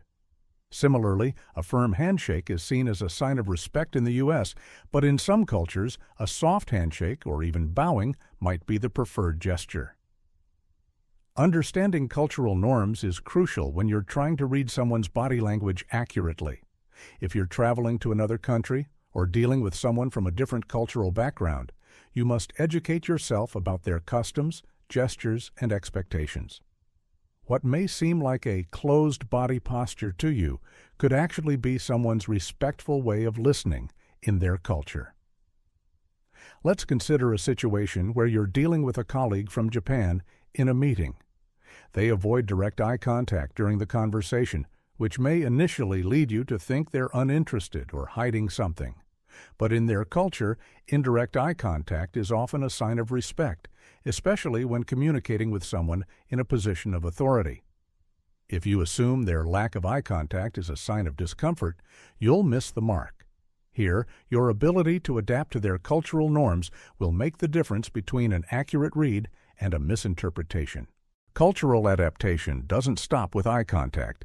It extends to posture, gestures, and even how people physically occupy space. A firm handshake in Western cultures can signify strength and confidence, but in some parts of the world, an overly strong grip may be seen as aggressive. Learning to adapt to these norms means you will read their signals through a more accurate lens, allowing you to build stronger connections and avoid miscommunication. The role of status, fear, and comfort. Finally, one of the most significant contextual factors that influences body language is status. How someone perceives their position in a given social or professional hierarchy affects how they behave. If someone feels inferior, their body language will likely be closed, reserved, or overly cautious. If they feel superior, their movements might be more expansive, confident, and dominant. Understanding how status affects behavior can help you decode hidden messages within a conversation. Take a high-powered CEO in a meeting with their team, for instance. They're used to being the center of attention and have the power to dictate the flow of the discussion. You'll likely see them maintaining open body language, making frequent gestures, and leaning forward slightly to assert authority. Their tone of voice will likely be firm, and their eye contact will be consistent and commanding. In contrast, the junior team members might have their hands folded or their arms crossed, sitting back and looking less assertive. These signs of discomfort don't necessarily mean they're not involved or interested. They're simply reflecting their lower status in this environment. The role of fear and comfort also plays into this dynamic. People who are fearful or anxious will often retreat inward, closing their posture, speaking in a quieter tone, or avoiding eye contact. Fear can make a person shrink back physically, while comfort and confidence encourage expansion. This is why status and comfort often go hand in hand. When people are comfortable in their surroundings, they have more room to open up both physically and emotionally. Fear or discomfort, on the other hand, narrows their physical presence, often leading to closed arms or legs, a downcast gaze, or self-soothing behaviors like hair twirling or fidgeting. A prime example of this is in negotiation settings. When two parties meet to negotiate a deal, the person who is more comfortable with the terms, or who perceives themselves as having more power, will often adopt more relaxed, expansive body language. Meanwhile, the person who feels like they have more to lose will lean in, make themselves smaller, and exhibit behaviors that signal anxiety. Fidgeting, avoiding eye contact, or even glancing nervously at the clock. These subtle clues speak volumes about who's in control of the situation. The three-level scan: macro, meso, micro. The 5-second replay trick using feedback loops to confirm your read understanding human behavior is an art that's made even more complex by the vast array of signals we receive every second. Reading people isn't simply about catching a single gesture or facial expression. It's about understanding the context in which those signals appear and synthesizing the information you gather in real time. That's where the real-time analysis framework comes in. This framework will teach you how to process and interpret clusters of cues effectively and efficiently, helping you build an accurate understanding of what someone is really feeling, thinking, or trying to convey. In real-time interactions, you don't have the luxury of taking a step back and analyzing the situation slowly. You need to respond in the moment, which means you need to have a method for quickly processing body language and vocal cues. The three-level scan is one of the best tools you can develop to guide your analysis. It's a method that breaks down the person's signals into 3 levels: macro, meso, and micro. By practicing this system, you'll be able to simultaneously track several layers of nonverbal communication, so you're never missing the forest for the trees. The 3-level scan: macro, meso, micro. The macro level refers to the big picture elements: broad gestures, body posture, overall movements, and environmental factors. This is the primary level of observation and typically the easiest to notice. For example, when you walk into a room and greet someone, their body position, whether they stand up, sit, or keep their arms crossed, is a macro-level cue. This is the basic framework of their communication. At the meso level, you start to zoom in on more detailed signals, micro-expressions, shifts in posture, hand gestures, or the tone of voice. It's the more dynamic layer where things start to get more interesting. For instance, if someone's posture remains open but their shoulders tense up slightly when you mention a sensitive topic, that's a meso-level cue. Their body hasn't entirely shut off, but they've still reacted to what you said. Similarly, a sudden shift in tone or speech speed also falls under this level. Finally, we come to the micro level, the most subtle and yet the most telling. These are the rapid, fleeting expressions, gestures, and movements that often slip under the radar. At the micro level, you're looking for micro expressions, tiny muscle twitches, eye shifts, or even rapid changes in breathing patterns. These signals often only last a fraction of a second, but can give you deep insights into someone's true feelings or thoughts. For instance, if someone is talking about a difficult topic but their eyes dart to the side, this split-second change in eye movement is a micro-level cue that can tell you they may be hiding something or feeling uncomfortable. The key to reading people in real time is integrating all three levels of cues, the macro, meso, and micro, into a holistic understanding. If you focus too much on just one level, you risk missing the full picture. For example, a person who stands with a confident posture, macro, but who quickly shifts their gaze downward when asked a personal question, micro, is likely revealing a mix of confidence and discomfort. It's essential to scan the entire spectrum of their behavior, from broad strokes to tiny details, to get the clearest view of what's going on beneath the surface. The 5-second replay trick. Now that you're working to process multiple levels of information at once, there's a powerful technique to help you refine your real-time analysis. The 5-second replay trick. This is a simple but effective mental hack that allows you to reprocess the cues you've just received without the pressure of reacting immediately. Think of it as hitting the pause button on a fast-paced conversation. When you notice an inconsistency or when something feels off, you can take a mental step back and give yourself 5 seconds to replay the scenario in your mind.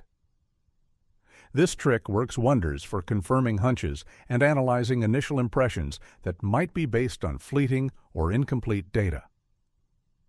Let's say you're in a conversation with a potential business partner. They make a statement that feels a little too rehearsed, a little too smooth. You notice a slight tension in their smile, and their eyes dart to the left for just a second when they speak. You're not entirely sure what to make of it yet, but your instincts tell you something might be off. In this moment, instead of jumping to conclusions, you can mentally replay the situation. During your mental replay, you might notice more details that you missed the first time, like the brief hesitation before they gave their answer or the way they pulled their arms closer to their torso. By allowing yourself a few seconds to rethink and reorganize the cues you've just seen, you can validate your instincts and gain a clearer understanding of the situation. This technique is incredibly useful when you feel rushed to make a decision or when someone is playing the role of the smooth talker. It allows you to quiet your mind and focus on what's truly important, like a sort of mental slow-motion replay. By practicing this trick, you'll train your brain to automatically pause, reflect, and adjust your perception of a situation based on all the signals you've collected.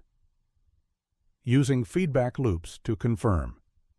Your read. The final piece of the real-time analysis framework is the use of feedback loops to confirm your read on a situation. In any interaction, the person you're observing is constantly sending and receiving signals. A feedback loop is essentially the way you respond to their body language and see how they react in return. It's a method for validating your interpretation and refining your analysis on the fly. For example, let's say you're in a one-on-one meeting and you notice your colleague seems tense, tight posture, fidgeting hands, shallow breaths. Your instincts tell you that they might be nervous, but instead of assuming you're right, you use the feedback loop. You adjust your behavior in a small way, maybe by leaning back a little in your chair or making a light comment that would invite a more relaxed response. You're subtly inviting them to open up, to see if their body language changes in response. In this case, if your colleague visibly relaxes after you shift your posture, you've received confirmation that your read was correct. If they become more tense or defensive, you may need to adjust your interpretation of their body language. Feedback loops allow you to adjust and calibrate your understanding in real time, rather than relying on an initial, possibly inaccurate, interpretation. Another common example of a feedback loop in action is when someone gives you a compliment and you see how their body reacts afterward. If their body language remains stiff or rigid after they say something nice, they might be feeling insincere or unsure about their words. But if their posture opens up, they give you an easy smile, and their tone is relaxed, you can confirm that they genuinely mean it. Feedback loops help you fine-tune your perceptions and offer a chance to catch discrepancies between words and actions. Chapter 8. Mind Reading in Action. Mind reading isn't just a skill confined to theoretical exercises or psychological experiments. It's something you can use in real-world scenarios to gain valuable insights into the intentions and emotions of others. By honing your ability to decode body language, facial expressions, and vocal cues, you can become adept at navigating complex social situations. In this chapter, we'll examine several real-life case studies where mind reading in action helped reveal hidden thoughts, intentions, and emotions. Negotiation room readings. Imagine walking into a high-stakes business negotiation. The atmosphere is tense, the stakes are high, and every word, gesture, and pause matters. If you can read the other party's body language and vocal cues, you'll have a powerful advantage in these situations. Here's a case study that demonstrates how the ability to read nonverbal cues in a negotiation setting can make a significant difference. Sarah was an experienced negotiator, but the meeting she was about to attend had a higher level of pressure than usual. She was negotiating with a potential business partner for a large acquisition. At the start of the meeting, Sarah's counterpart, Tom, had an air of confidence. His posture was open, his tone was steady, and his body was oriented toward her as they sat across the table. However, as the conversation progressed, Sarah began to notice subtle shifts in Tom's behavior that signaled unease. His fingers began to tap rhythmically on the table, his feet started shifting slightly under the table, and his hands clasped more tightly as the conversation turned to the financial terms of the deal. Sarah was quick to pick up on these signs. Tom's body language was no longer open. Instead, it became more defensive. His voice grew slightly higher in pitch as he became more insistent on certain terms. These were all cues that Tom wasn't fully comfortable with the terms being proposed. Sarah, noticing these changes, adjusted her approach. Instead of pushing for more concessions, she slowed the pace of the conversation, giving Tom space to voice his concerns. By acknowledging his hesitations, she created a more collaborative environment. Eventually, Tom opened up about his concerns over the pricing structure, which led to a successful negotiation. Sarah's ability to read the signs of discomfort allowed her to adjust her approach in real time, turning a potentially contentious negotiation into a win-win for both parties. This case highlights the importance of being aware of how people's body language shifts in high-pressure situations. In a negotiation, reading small cues, like tapping fingers or a shift in posture, can give you insight into the other party's true feelings and concerns. By responding to those cues thoughtfully, you can build rapport and trust, which are key ingredients in successful negotiations. Romantic signals, decoded body language, can often reveal far more about someone's feelings than words can, especially in the realm of romance. We've all experienced those moments when we try to decipher whether someone likes us or if our feelings are being reciprocated.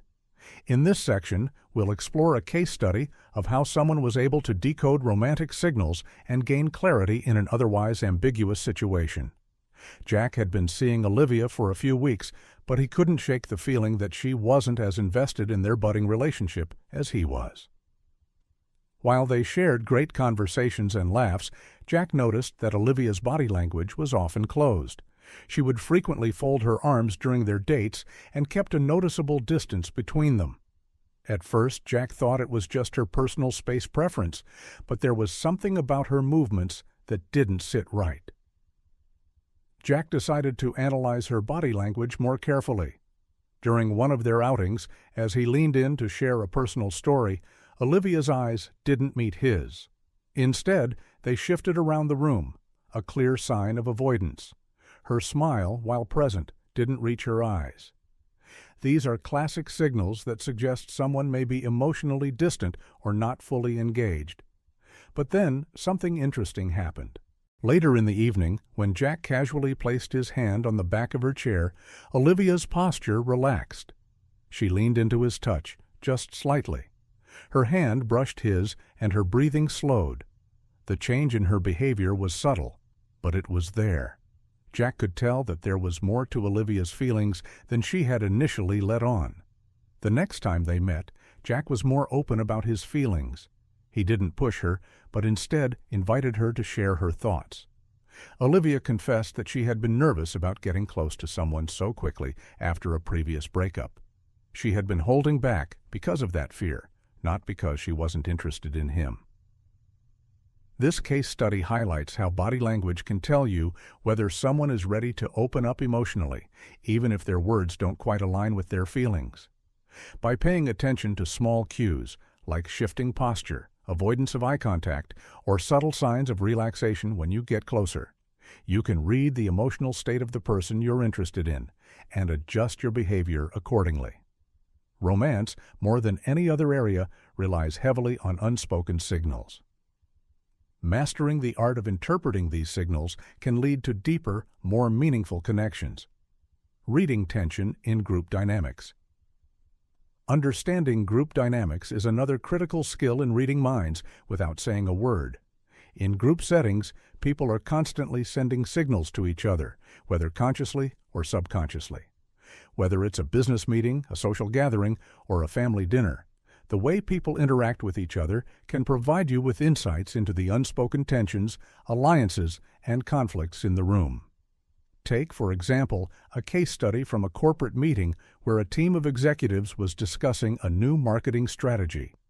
On the surface, the conversation was polite and productive, but a closer look at the body language of some key individuals revealed underlying tension. One of the executives, David, was particularly quiet throughout the meeting. While others spoke and presented their ideas, David remained mostly passive, nodding occasionally, but not contributing much. His arms were crossed tightly, and his posture was defensive. At first, the other members of the group didn't think much of it, attributing his silence to shyness or a lack of interest in the topic. But then, when a particularly controversial idea was presented, David's expression shifted. His eyebrows furrowed slightly, and his lips tightened into a thin line. This was a strong cue of disapproval. As the meeting progressed, David's behavior didn't change much, but a few others started to mirror his actions, sitting back, crossing their arms, and avoiding eye contact. In a more relaxed environment, people might have been more open to discussing their thoughts. But in this case, David's discomfort had created a ripple effect, causing others to become more closed off. The subtle tension in the room was palpable. One of the more perceptive team members, Maria, picked up on the tension. She took a moment to ask David directly about his opinion on the proposed strategy, giving him the space to express his concerns. David opened up, revealing that he felt the proposed plan didn't take enough risks and would ultimately hurt the company's image. His feedback was valid and well thought out, but without the careful attention to his body language, the group might have missed it entirely. In this case, Maria's ability to read the nonverbal cues in the group allowed her to uncover important concerns that would have otherwise been overlooked. Understanding how group dynamics work and recognizing when one person's behavior is influencing the entire group is an invaluable skill in both professional and personal settings. It allows you to step in, address tensions before they escalate, and create a more open, productive environment. In all of these real-life case studies, whether in business negotiations, romantic interactions, or group dynamics, one common thread emerges: the importance of understanding and interpreting nonverbal cues. By learning to read body language, facial expressions, and vocal tone, you can gain a deeper insight into the hidden thoughts and emotions of others. Mind reading isn't about magic or mind control. It's about training yourself to observe and decode the signals people send, often without realizing it. By practicing these skills, you'll be able to navigate complex interactions with more confidence, clarity, and understanding. Mind reading is not a supernatural gift. It's a skill that can be cultivated through observation, practice, and a deep understanding of human behavior. When it comes to mastering the art of reading minds without saying a word, one of the best models to follow is the FBI Profiler.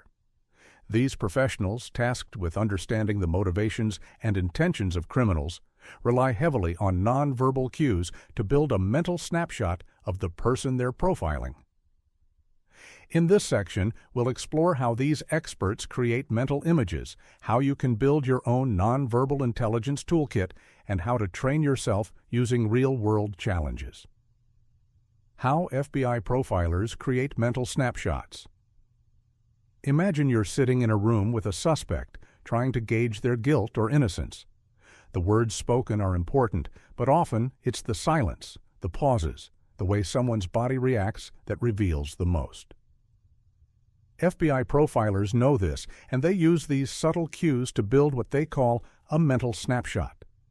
A mental snapshot is a mental image of a person's emotions, intentions, and state of mind, constructed entirely from their nonverbal signals. FBI profilers are trained to recognize clusters of nonverbal cues that form patterns. These patterns, when observed together, can indicate specific emotions or intentions. For example, the way someone shifts their weight, touches their face, or avoids eye contact during a conversation can provide clues to their mental state. Profilers don't just focus on one gesture or microexpression. They take into account the entire range of cues to paint a comprehensive picture. Let's take the example of a suspect during an interrogation. If the suspect suddenly becomes very still when asked a direct question, it might be a sign of discomfort or guilt.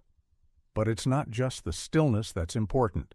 Profilers would also notice changes in the person's breathing, facial expressions, or any inconsistencies in their vocal tone. If their face flushes, if their eyes dart to the left when discussing a particular detail, these nonverbal signals are telling a story. FBI profilers are trained to notice these shifts in behavior quickly, and they use them to adjust their approach. If the person seems defensive, they might ask more open-ended questions to encourage the subject to relax. If they seem nervous, they might take a more empathetic approach to help them feel safe. By continually adjusting their approach based on the nonverbal feedback they receive, profilers can gain a deeper understanding of the person's internal world. This process of building mental snapshots isn't just for professionals. It's something anyone can learn. By practicing observation and learning to notice subtle cues, you can start to build your own mental snapshots of the people around you. Whether you're in a professional setting, a social gathering, or a romantic interaction, the ability to read nonverbal cues gives you an advantage in understanding what's really going on beneath the surface. Building your nonverbal intelligence toolkit. To become proficient at reading minds without saying a word, you need to build a toolkit, an arsenal of mental and physical tools that will help you decode the messages people are sending through their body language, facial expressions, and voice. Here's how to start building that toolkit. 1. Observe with intention. The first step in building your nonverbal intelligence is learning to observe with intention. Rather than passively absorbing information, you need to consciously focus on the people around you and the way they're communicating. Pay attention to their posture, their facial expressions, their gestures, and their tone of voice. Look for patterns in the way they move and react in different situations. For example, during a conversation, take note of how someone's body reacts when they're talking about a particular subject. Do they lean in when they're passionate about something, or do they pull away when they feel uncomfortable? Do they make eye contact, or do they avoid it? By actively looking for these cues, you can begin to piece together a mental picture of how someone feels. 2. Learn to identify key gestures and microexpressions. Your toolkit should also include a mental catalog of key gestures and microexpressions. Microexpressions, those fleeting facial expressions that last only a fraction of a second, are particularly important for understanding the true emotions someone is feeling. These can reveal everything from anger and fear to joy and surprise. By learning to recognize these micro-expressions, you'll be able to detect emotions that the person might not even be aware they're expressing. Similarly, certain gestures carry universal meanings. For instance, crossed arms might suggest defensiveness or discomfort, while open palms can indicate honesty and openness. Over time, you can learn to associate these gestures with specific emotions or intentions, helping you decode what's really going on beneath the surface. 3. Pay attention to context. One of the most important aspects of your nonverbal toolkit is the ability to read context. Context refers to the situation, environment, and social dynamics in which the nonverbal cues are happening. People don't express themselves in a vacuum. What's happening around them plays a significant role in how they behave. The same gesture might have different meanings depending on the situation. For example, if someone is shifting nervously in their seat during a job interview, it's likely a sign of anxiety or discomfort. But if the same person shifts in their seat during a casual conversation with friends, it might just mean they're bored or restless. By paying attention to the context in which these cues occur, you'll be able to interpret them more accurately. 4. Take notes and reflect. Another key tool in your nonverbal intelligence toolkit is the habit of taking notes and reflecting on your observations. After any interaction where you've been practicing mind reading, take a moment to write down your observations. What body language, gestures, or facial expressions stood out? How did they align with the conversation or the person's words? Over time, you'll start to notice patterns and develop a deeper understanding of how people communicate nonverbally. Training yourself with real-world challenges. Building your nonverbal intelligence toolkit is just the first step. The real challenge lies in applying these skills in real-world situations. Here's how you can train yourself to become a more effective mind reader. 1.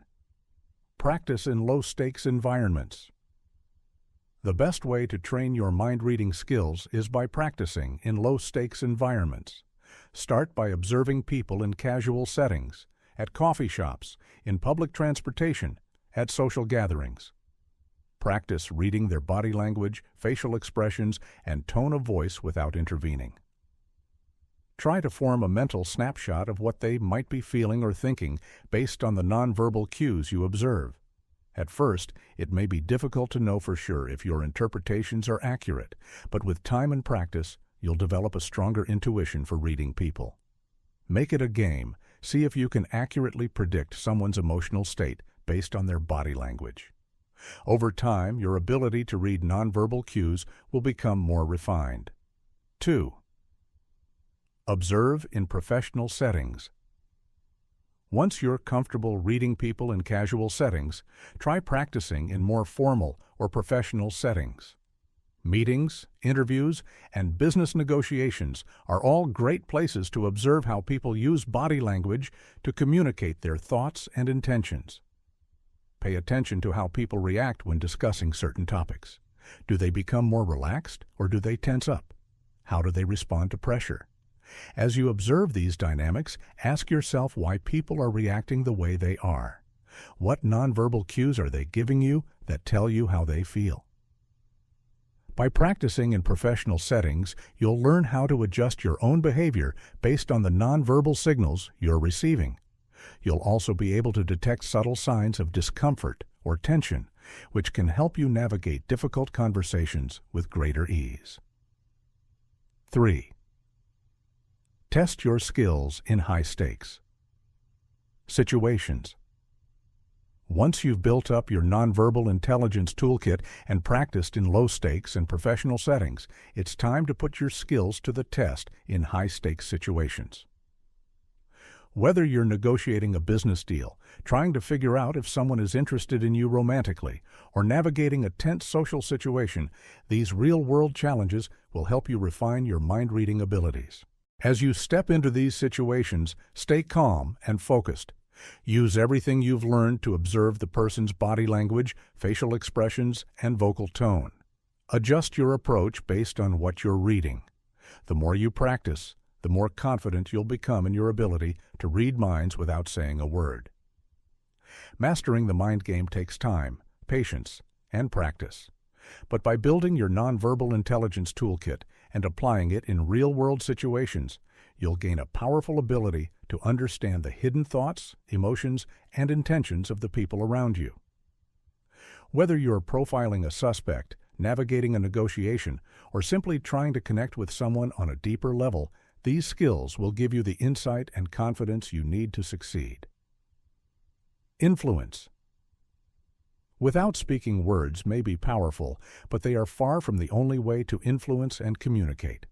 In fact, the most subtle yet profound form of influence often happens without uttering a single word. This power lies in nonverbal cues, the way we position ourselves, our facial expressions, the energy we project. Learning how to harness and manipulate these cues can give you the ability to steer conversations, command attention, and shape the dynamics of any interaction, all without saying a word. It's not magic, it's mind reading and influence through nonverbal mastery. As we break down these skills, we'll look at how you can use nonverbal cues to guide conversations, create an aura of power and control, and become an observer that others are instinctively drawn to or even afraid of. Using nonverbal cues to steer conversations. Imagine you're in a meeting with a group of colleagues, each with different ideas and viewpoints. Words are being exchanged, but you sense an underlying tension. People are talking over each other, defensive walls are going up. This is where your ability to steer the conversation through nonverbal cues comes into play. When people are speaking, pay attention to their body language. Are they leaning forward in engagement, or are they sitting back, closing themselves off? These subtle shifts can tell you who's genuinely interested in contributing and who is mentally checked out. By adopting open, engaging body language, such as leaning in slightly, maintaining relaxed but direct eye contact, and nodding in agreement, you can subtly signal to others that you are approachable and listening, which encourages them to do the same. This simple nonverbal act of giving your attention fully can begin to steer the direction of the conversation, inviting more engagement and fostering collaboration. But you can also take a more active role in guiding the flow of the discussion. If you want to shift the conversation back on track or refocus attention on a particular point, your posture can be a game changer. For example, standing up and straightening your back can be a powerful visual cue for asserting authority and redirecting attention, even if you haven't said a word. By commanding the space you're in, you signal that you're taking charge and leading the direction of the conversation. It's a nonverbal way of saying, "This is where we're going." In situations where people are talking over each other or interrupting, you can subtly regain control by maintaining eye contact with the person you want to speak next. Not in an aggressive way, just steady, unbroken eye contact that signals your desire for the conversation to go in a certain direction. Pair this with an assertive but calm posture, and you'll soon find that others will fall into a more orderly, cooperative rhythm. Take, for example, a recent negotiation you were part of. At one point, tensions were rising, and you could feel the shift from cooperation to a more combative stance. Instead of verbally raising your voice or arguing your point, you simply took a deep breath and leaned slightly back. This relaxed posture, combined with a deliberate pause in the conversation, was enough to break the escalating tension. Everyone in the room noticed the shift, and suddenly the tone of the discussion was calmer, more thoughtful. By controlling your own body language, you subtly influenced the direction of the entire negotiation. Mind control through presence and energy. True influence doesn't just come from the words you say or the gestures you make, it's about the energy you project. This is where presence comes into play. Think about the last time you walked into a room and immediately noticed someone who seemed to command the space without uttering a word. You felt their presence long before they spoke. That magnetic aura isn't a result of loud voices or overt gestures. It's their energy, a nonverbal force that subtly influences how others perceive them. Your presence is built on how you carry yourself, how you use your body, and how you project confidence and comfort. When you stand tall with your shoulders back, hold your head high, and move with purpose, you emit a silent signal of strength. People around you feel it. You don't need to boast or speak loudly to be noticed. The simple act of occupying space fully and confidently is magnetic. To illustrate this, think back to a time when you were in a group of people and someone entered the room with undeniable presence.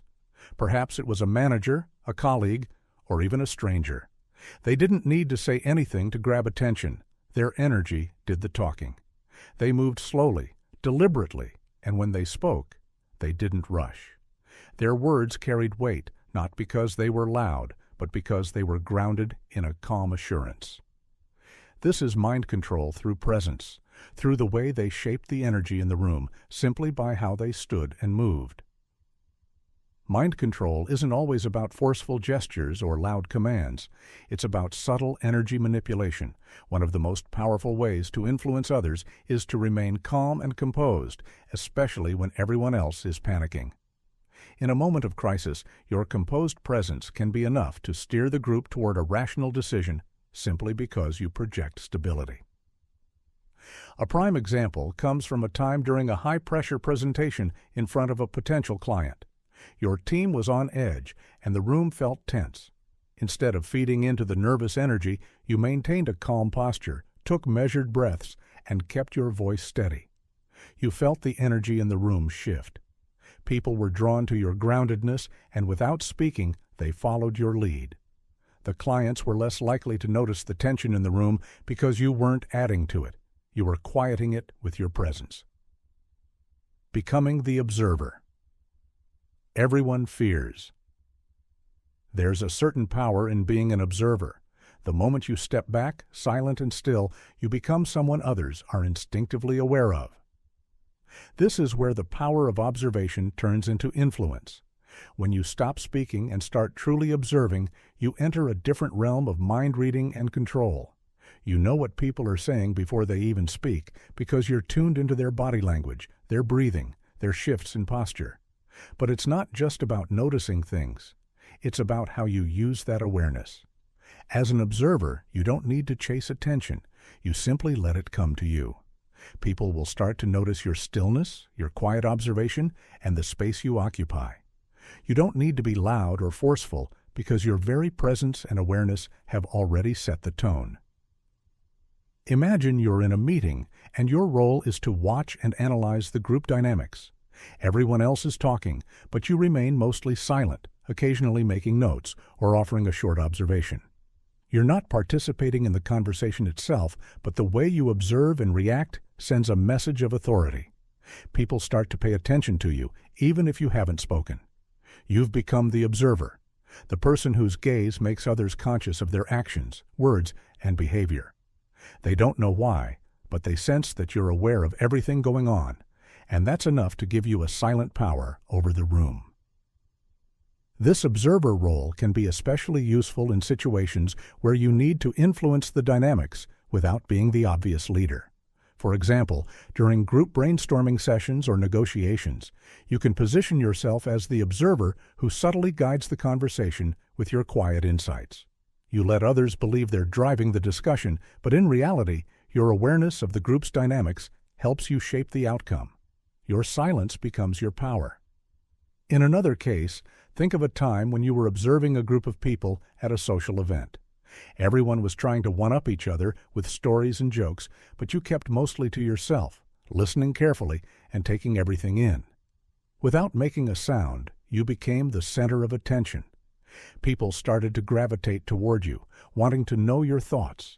They sensed that you were paying attention to them in a way that made them feel seen and heard. That's the power of becoming the observer. Mastering influence without speaking is about understanding that your presence, your body language, and your energy speak louder than words ever could. When you learn to use nonverbal cues to steer conversations, control your own energy, and become a silent observer, you unlock a level of influence that most people never even realize they're giving away. It's not about being dominant. It's about being present, aware, and in control of how you shape the world around you. And once you understand this, you'll be able to influence people and situations without ever uttering a single word. His name was John.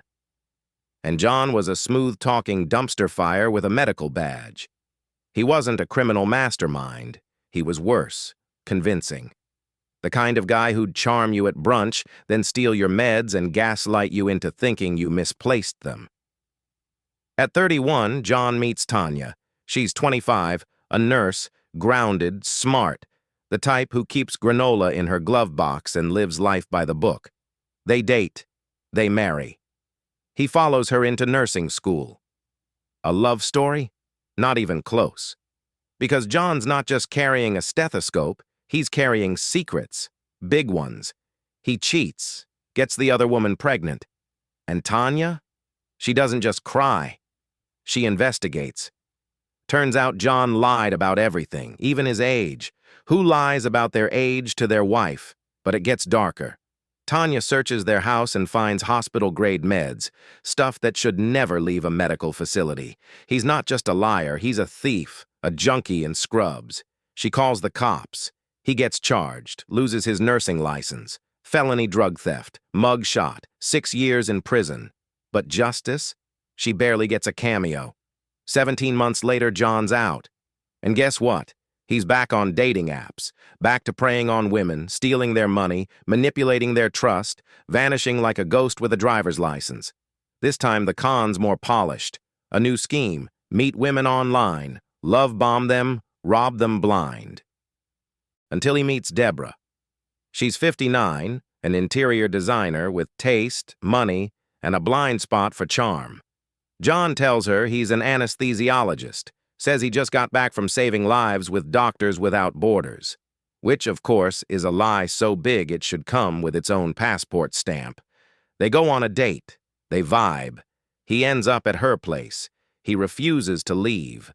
Literally refuses to leave her bed. Red flag?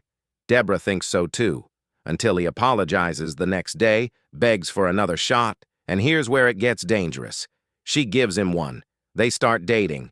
Deborah falls, hard, but the people around her, they're not sold. Her daughters, Jacqueline and Tara, see right through him. This guy claims he's a high-end doctor, yet no car, wears scrubs everywhere, even to formal events, and spends most days on her couch playing video games like it's his full-time job. Because here's the truth. John never stopped being a predator. He just upgraded his costume. This isn't about love. It's about manipulation dressed in credentials, a wolf in scrubs. And Deborah? She's about to find out exactly what it costs to fall for a man who never stopped lying, even when the badge said nurse, and the eyes said run. He said he was a doctor, but his fingernails said otherwise. We're talking crusty, black-rimmed, what did you dig up in the backyard dirty? Jacqueline noticed first. Her mom's boyfriend, supposedly an anesthesiologist, looked like he couldn't pass a basic hygiene check, let alone handle scalpels. And that wasn't even the scandalous part. This guy, John, didn't just lie about his career. He lied about having one at all. Every morning he'd grab a coffee, throw on his crusty scrubs, and leave the house like he had rounds to make. But he wasn't headed to any hospital, because John wasn't employed. He was playing pretend, like a full-grown toddler with an alibi. Deborah, somehow still convinced he was the real deal, moves in with him. They jet off to Vegas and get married. Fast, cheap, and forever regrettable. But her daughters, Jacqueline and Tara, aren't buying the love story. So they do what any protective kids would do. They hire a private investigator, and the receipts come flying in. John never worked with Doctors Without Borders. He wasn't saving lives in Iraq. He was in prison, literally locked up during the time he said he was globe-trotting as a hero. The daughters warn Deborah, loud and clear, but she's not ready, not yet. Eventually, the cracks get too wide to ignore. Deborah starts digging herself and finds it all. Fraud, a rap sheet, a pattern of manipulation. So while John's recovering from back surgery in a hospital bed, she makes her move, packs up, leaves. But John? He doesn't ghost. He haunts. The love bombs start rolling in. Texts, calls, desperate pleas. He swears she's the love of his life. And somehow, he wins her back. They try again. New apartment, same lies. Except now, John gets controlling. He doesn't want her seeing her daughters, especially Jacqueline, because they see through him. Then one day in 2016, Deborah sneaks out to meet Jacqueline. John catches her. He snaps, threatens to throw Jacqueline into the ocean if Deborah ever sees her again. That was it. Deborah finally cuts him off, for good. And John? He goes full villain origin story. He starts stalking her, files for divorce, demands half her income and her business, steals her Jaguar and torches it, sends private photos to her family. Deborah, terrified, files for a restraining order, but it gets denied because he hasn't technically harmed her, yet. And then, he does. Deborah's daughter, Tara, is pulling into her parking spot after work. It's a normal day until it's not. She steps out of her car. John's there, with a knife. He tries to shove her back into the car, kidnap her. But Tara, she fights like hell. She bites him, kicks the knife away, grabs it, and stabs him over and over until he's down. John dies 4 days later in the hospital. Police rule it self-defense. Because it was, 100%. John wasn't just a liar. He was a walking red flag with a body count waiting to happen. And if Tara hadn't fought back, this wouldn't be a true story.